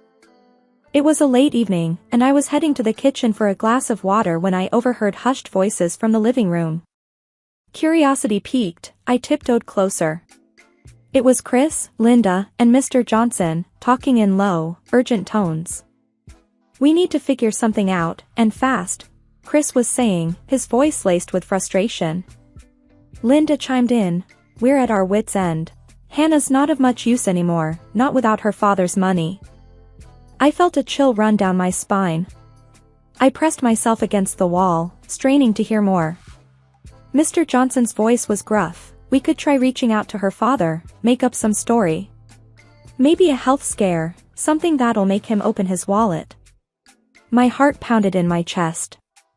Were they really plotting to extort money from my father by lying? Chris's response was even more shocking. "No, he won't buy it. We need something more convincing. Maybe if something were to happen to Hannah, an accident, he'd be more inclined to help." I couldn't believe what I was hearing. My husband, the man I loved, was suggesting putting me in harm's way to get money.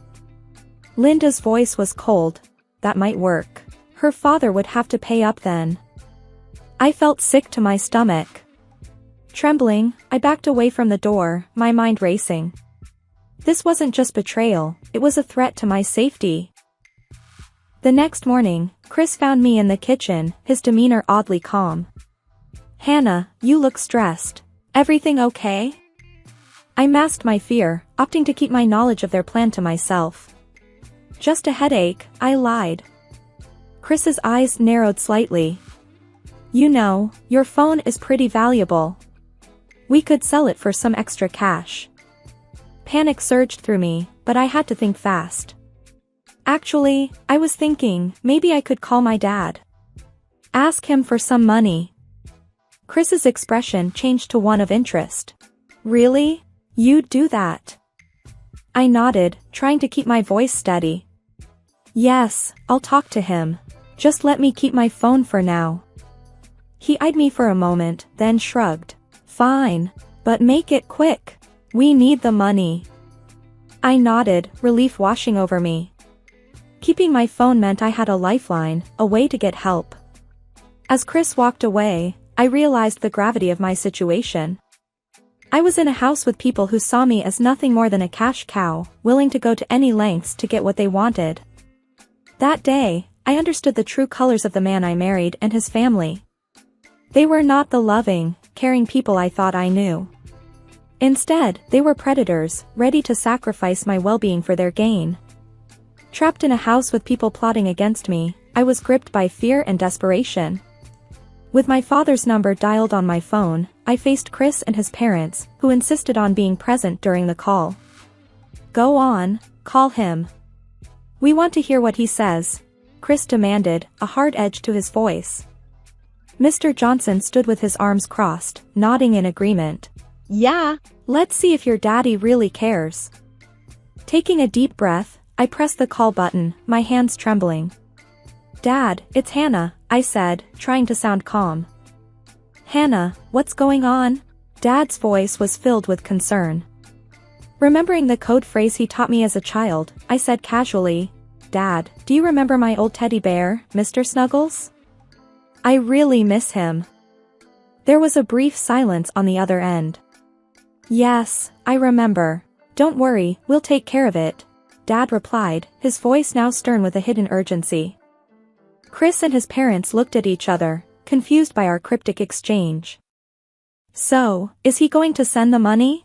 Chris asked, his impatience growing. I nodded, playing along. Yes, he said he'll help us.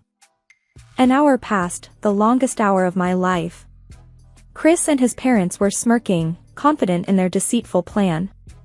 But their smug expressions turned to horror as the front door was suddenly kicked open. Men in suits, clearly my father's security, stormed in. My father was right behind them, his face a mask of fury and concern. What the hell is this? Mr. Johnson blustered, stepping forward only to be restrained by the security. Chris stood up, his face pale. Mr. Anderson, what are you doing here? My father's gaze was icy as he walked up to me. Hannah, are you all right? I nodded, fighting back tears. Yes, Dad, I'm okay, now. He turned to Chris and his parents, his voice thundering through the room. You've been threatening my daughter, trying to manipulate her? That's not going to fly. Chris tried to speak, but the security team was already handcuffing him and his parents. The realization that their plan had failed was written all over their faces. As the police arrived to take over, my father wrapped his arm around my shoulders, leading me out of the house. The place I had once entered with hope and love was now a scene of a failed extortion plot. Sitting in my father's car, driving away from that nightmare, I felt a wave of relief wash over me. The danger was over, thanks to the secret code and my father's swift action.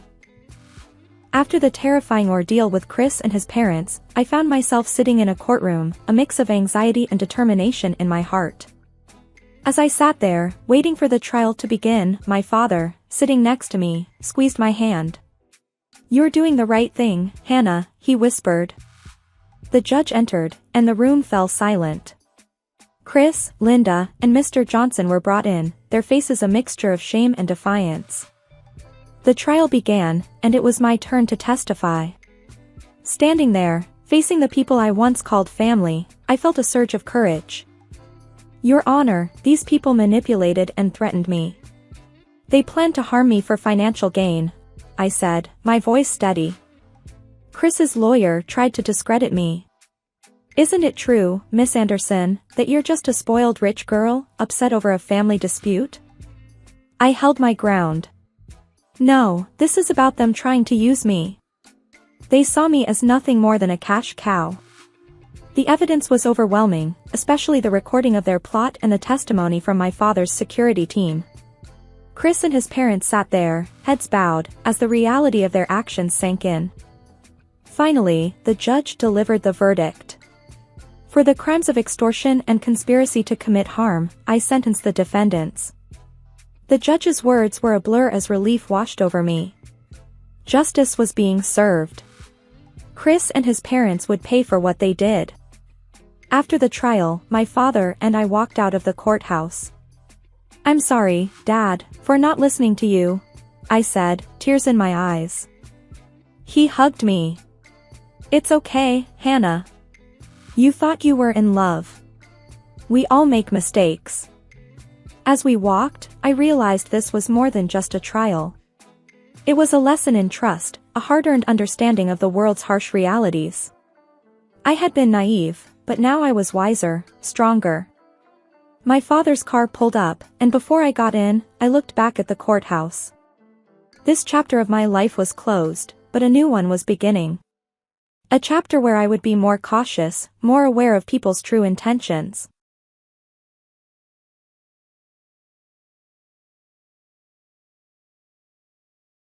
"Hey, you gonna just sit there all day?"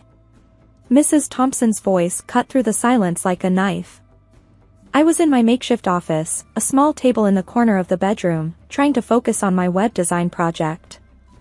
I looked up, meeting her stern gaze.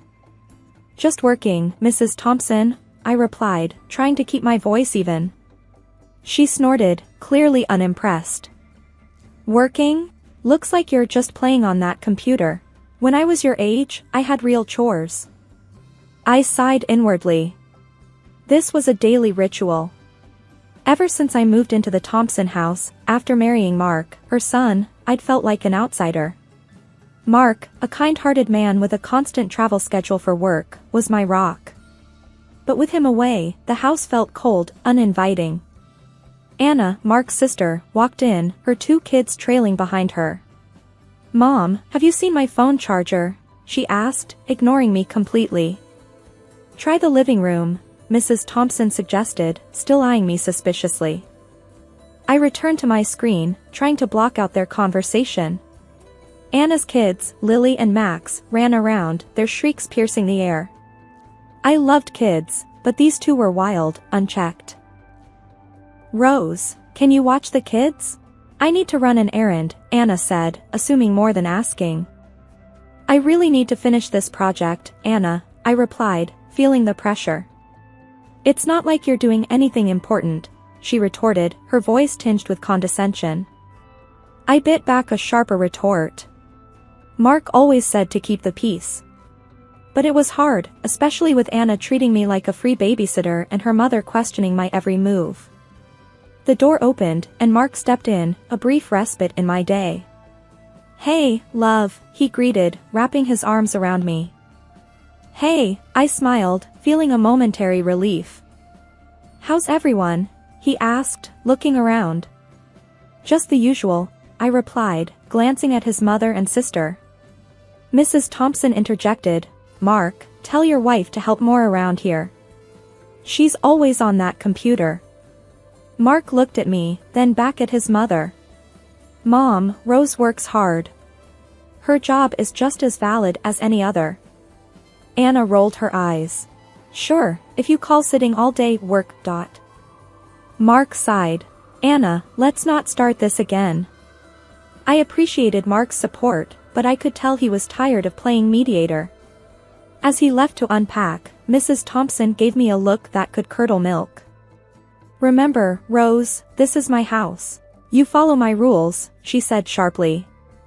I nodded, feeling the familiar knot of frustration in my stomach. I was an orphan, with no family to turn to. This was my home now, but it didn't feel like it. As I turned back to my computer, I promised myself that things would change. Mark and I were saving for our own place. A home where respect and kindness weren't foreign concepts. A place where I could work in peace, love openly, and be myself. The house was buzzing with noise, but I felt more alone than ever. Mark had just left for another one of his work trips, and the emptiness he left behind was tangible. I was in the kitchen, trying to fix myself some toast, when Mrs. Thompson barged in. "Can't you make something more useful? You're always eating bread. No wonder you're so skinny," she remarked, her tone dripping with disdain. "Just not very hungry, Mrs. Thompson," I replied, keeping my voice calm. "You'd be hungry if you did some real work around here," she shot back, rummaging through the fridge. I sighed and left the kitchen with my toast. Eating in my room seemed like a better option than enduring another round of criticism. Later, as I tried to concentrate on my work, Anna's voice echoed from the hallway. "Rose, can you watch the kids again? I've got to run out." "Anna, I really need to get this work done. It's important," I responded, feeling the frustration build up. "Oh, come on, it's just clicking around on a computer. How hard can it be?" Anna retorted, her voice laced with sarcasm. I bit my tongue, resisting the urge to argue. It was easier to agree than to start another fight. "Fine, I'll watch them," I conceded. As I tried to manage Lily and Max, who were more interested in playing tag around my workspace, I realized how isolated I felt in this house. Surrounded by people, yet so alone. That night, I heard Anna and Mrs. Thompson talking in the living room. "She's not right for Mark. Just sits in her room all day, doing God knows what on that computer." Mrs. Thompson's voice was sharp and clear. "Yeah, and have you noticed how she never joins us for meals anymore? As if she's too good for us," Anna added, her words like daggers. I lay in bed, their words stinging. I missed Mark's presence, his understanding. He was the buffer between me and their constant judgment. Without him, it felt like I was an easy target. The next day, as I made myself another solitary meal, Mrs. Thompson walked in. "You know, if you spent more time with us, maybe you'd feel more part of the family," she said, her tone accusatory. I looked at her, feeling the irony of her words. "I try, Mrs. Thompson, but it's hard when I feel like everything I do is wrong in your eyes," I replied, my voice barely above a whisper. She just huffed and walked out, leaving me alone again. I realized then that no matter how much I tried, I would always be an outsider in this house. My presence was tolerated, not welcomed. And with Mark away, the thin veneer of family harmony was quickly unraveling. The day started like any other, but it turned into the worst day of my life. I was in my room, headphones on, when Anna barged in without knocking. "Your phone's been ringing off the hook," she said, her voice unusually somber. I pulled off my headphones, feeling a knot in my stomach. "Who is it?" I asked, reaching for my phone. "It's Mark's company," she replied, avoiding my gaze. My hands trembled as I answered the call. The voice on the other end was calm, but the words were like a sledgehammer. "There's been an accident. Mark's plane. I'm so sorry." The phone slipped from my hand, clattering to the floor. My whole world collapsed in that moment. Mark, my husband, my best friend, gone. I don't remember much after that. I vaguely recall Mrs. Thompson and Anna in the living room, their voices a distant echo. "Did you hear about Mark?" Mrs. Thompson's voice was flat, almost emotionless. "Yeah, what a shame. But you know, with his job, it was always a risk," Anna replied, her tone too casual for the gravity of the situation. Their words felt like a betrayal. Where was the grief? The loss?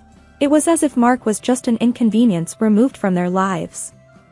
In the days that followed, I was a ghost in the house, barely eating, barely existing. Mark's funeral was a blur.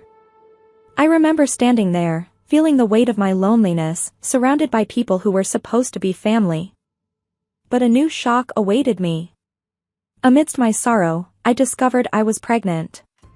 The news brought a confusing mix of joy and heartache. A part of Mark was still with me, yet he'd never know. After the funeral, Mrs. Thompson's true colors shone brighter than ever. "Rose, we need to talk about the house," she said, her voice cold and calculating.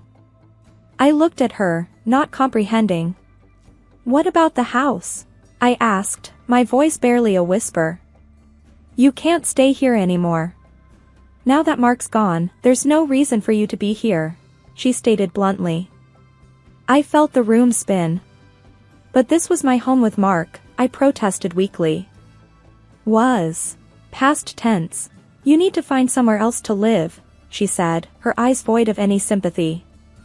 Anna chimed in. Yeah, Rose, it's time to move on. You don't really belong here anyway. I need to tell you something, I began, my voice shaky. I'm pregnant. Mark was going to be a father. Their reaction was nothing like I expected. Mrs. Thompson scoffed. Pregnant? That's convenient. Trying to find a reason to stay here, are you? Anna joined in. Yeah, right. As if we'd believe that. You just don't want to leave. I stood there, stunned. Their words stung more than I could express. It's true, I insisted, my voice barely above a whisper, but they just laughed it off. I packed my bags in a daze, each item a reminder of the life I had lost. As I was about to leave, I turned to them. You're kicking me out at the worst time of my life. How can you be so cruel?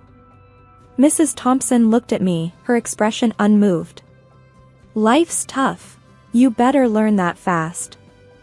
With nowhere to go, I left the house, each step away feeling like a descent into an unknown abyss. The future was a dark void, and I was walking into it alone.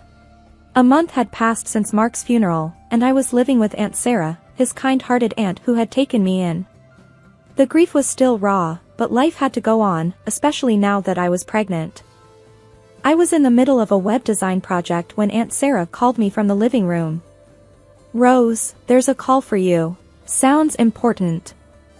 Curious, I answered the phone. Hello, this is Rose. Mrs. Thompson, I'm John from Greenfield Notary. I'm calling about your late husband's last affairs, the voice on the other end said. My heart skipped a beat. What about them? I asked. Your husband had a life insurance policy, and you're the sole beneficiary. It's a substantial amount, John explained. I felt a mix of shock and relief. How much are we talking about? I inquired, trying to keep my voice steady. It's quite a large sum, Ms. Rose.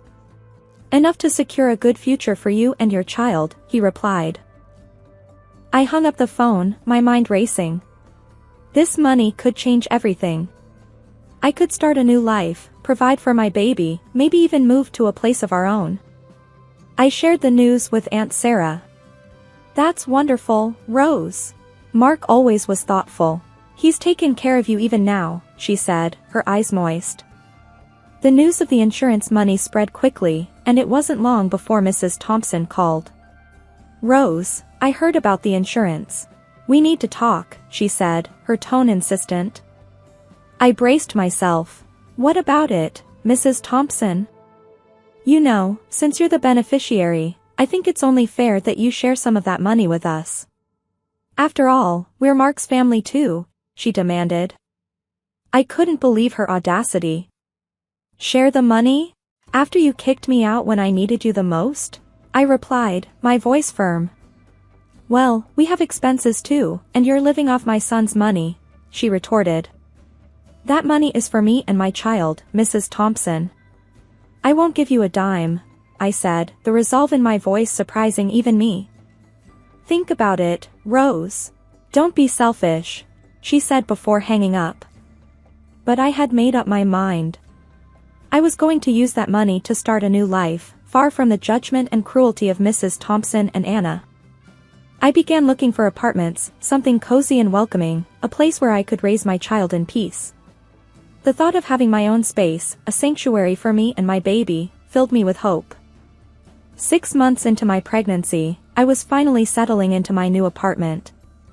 It was a small, cozy place, filled with the promise of new beginnings. I had just finished setting up the baby's crib when the doorbell rang.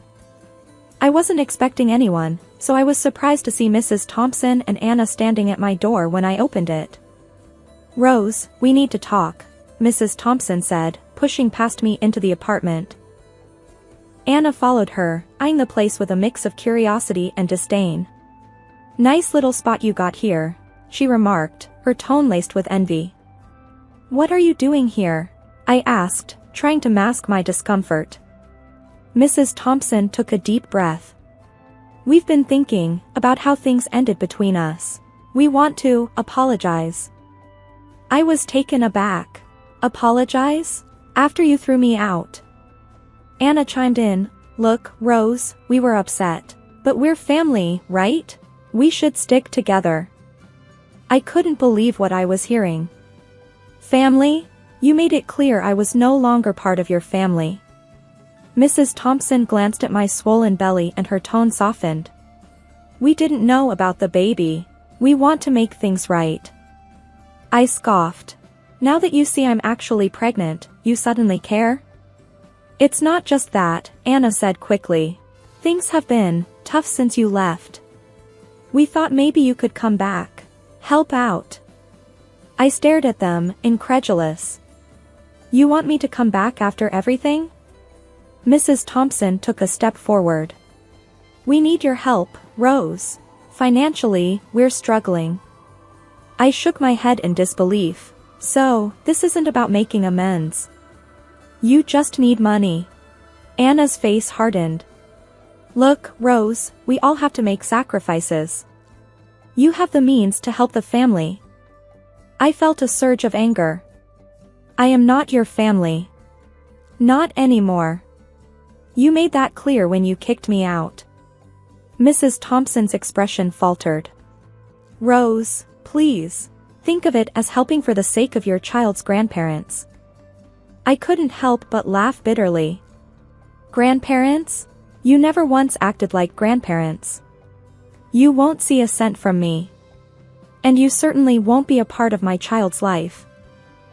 The realization dawned on their faces. They had hoped for an easy solution to their problems, but I was no longer the same person they had once manipulated. Anna tried a different approach. "Rose, be reasonable. It's not good to hold grudges, especially in your condition. My condition has nothing to do with this. You made your bed, now lie in it," I said firmly. Defeated, Mrs. Thompson turned towards the door. "You'll regret this, Rose. Family is everything." As they left, I felt a wave of relief wash over me. They had come expecting to find the same vulnerable girl they had once known, but I had grown stronger, more resilient. I looked around my apartment, at the little crib that awaited my child, and I knew I had made the right decision. My future, and my child's future, was here, in this new life I had built for us. Living in my own space, I felt a sense of peace I hadn't known in a long time. My pregnancy was advancing well, and I was busy preparing for my new role as a mother. One evening, as I was browsing online for baby supplies, my phone rang. It was Aunt Sarah. "Rose, have you heard the latest about the Thompsons?" she asked, her voice tinged with a mix of concern and disbelief. "No, what happened?" I replied, pausing my browsing. "They're selling the house. Apparently, they're in deep financial trouble," Aunt Sarah informed me. I was stunned. "The house? But that's been in their family for years. Seems like they can't afford to keep it anymore. Anna's husband lost his job, and without your financial contribution, they've hit rock bottom," she explained. I felt a strange mix of vindication and pity. I can't believe they're selling the house. Where will they go? From what I heard, they're moving into a much smaller place. Anna is not taking it well. She's had to get a job at a local store, Aunt Sarah said. The news hit me unexpectedly. Anna, who had always looked down on anyone who worked a regular job, was now working in retail. "Wow, that's a big change for her," I said, trying to process the information. "Yeah, she's been complaining to anyone who'll listen. But, maybe this will be a good lesson for her. A bit of hard work never hurt anyone," Aunt Sarah added. I thought about how much my life had changed since leaving the Thompson house. "I guess we all get what we deserve eventually," I mused. We chatted a bit more before saying our goodbyes. I sat back and thought about the twist of fate. Mrs. Thompson and Anna, once so proud and unyielding, were now facing their own struggles. It was a harsh reality, but one that seemed fitting given how they had treated me. I had learned the hard way that kindness and compassion were invaluable, and their absence could lead to a fall from grace. As I resumed browsing for baby items, I felt a renewed sense of gratitude for the life I was building. My journey had been tough, but it led me to a place of independence and inner strength. The day I brought my son, Leo, home marked the start of a beautiful yet challenging journey. He was a bundle of joy, his tiny fingers wrapping around mine, bringing a sense of purpose and love I had never known.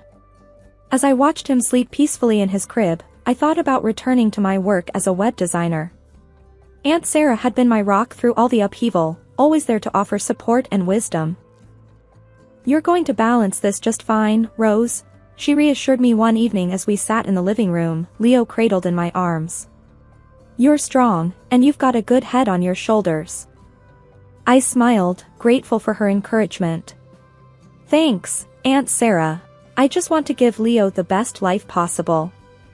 It was during one of these peaceful afternoons that my phone rang, shattering the calm. The caller ID showed Anna's number, a name I hadn't seen in months. With a deep breath, I answered, bracing myself. "Rose, you need to give us money. You're living all posh while we're scraping by." Anna's voice was sharp, tinged with desperation. I was taken aback by her blunt demand. "Anna, I'm not responsible for your financial situation. I have my own family to take care of now." "You always think you're better than us, don't you? Just because you got that insurance money," she retorted, her voice rising. "I've just given birth to a child, Anna. My focus is on my son now," I replied, trying to keep my composure. "I don't care about your kid. We need that money, Rose," she yelled into the phone. I felt a surge of anger and disbelief. How could she be so heartless? Without another word, I hung up the phone and immediately blocked her number. The nerve of her, demanding money and disregarding the fact that I was a new mother, struggling with my own challenges. Aunt Sarah, who had overheard the conversation, put a comforting hand on my shoulder. "Don't let her get to you, Rose. You're doing what's best for you and Leo." I nodded, still shaken by the call. I just can't believe she would stoop so low. "It's unfortunate, but some people only think of themselves. You just focus on your baby and your work. You're doing great," Aunt Sarah encouraged. As I rocked Leo in my arms, I realized that this was my world now. My son, my work, and the new life I was building. No amount of guilt-tripping or demands from my past could take that away from me. I looked down at Leo, his innocent eyes slowly drifting closed, and whispered a promise to him. "We're going to be just fine, little one. Just you and me, and all the love in the world." Life with my newborn son, Leo, was a beautiful, if sometimes exhausting, adventure. Balancing motherhood and my web design business from home was challenging, but I found joy in every little moment with him. Aunt Sarah, my late husband's aunt, would often come over to help, her presence a constant comfort in my new life as a single mom. One sunny afternoon, I decided to take Leo for a walk in his stroller. The fresh air was good for both of us, and I enjoyed these quiet moments, walking through the neighborhood. On a whim, I decided to stop by a small store to pick up some essentials. As I maneuvered the stroller through the aisles, I spotted a familiar face. It was Anna, my sister-in-law, working as a salesperson. Her mother, Mrs. Thompson, was with her, and they were deep in conversation. I couldn't help but notice the stark contrast from the last time I saw them. Their clothes were worn and plain, far from the well-kept appearance they used to maintain. They looked tired, almost defeated. I paused for a moment, wondering if I should approach them, but they saw me first. Their faces changed instantly, a mix of surprise, embarrassment, and a hint of disdain. Neither of them made a move to speak to me, and I decided it was best to leave it that way. I continued my shopping, keeping my distance. I could feel their eyes on me as I moved through the store, but I focused on Leo, who was babbling happily in his stroller. As I left the store, I couldn't help but reflect on how much had changed. The last time I had seen Anna and Mrs. Thompson, they were in a completely different position, looking down on me from their perceived higher status. Now, the tables had turned. Not that I took any pleasure in their misfortune, but it was a stark reminder of how quickly life could change. Back home, as I fed Leo and played with him, I thought about the journey that had brought me here. It had been filled with ups and downs, but I had come out stronger, more resilient. I had a beautiful son, a career I was passionate about, and the support of Aunt Sarah. That evening, as I put Leo to bed, I whispered a promise to him. I'll always be here for you, my little one. We'll make our own way, no matter what life throws at us.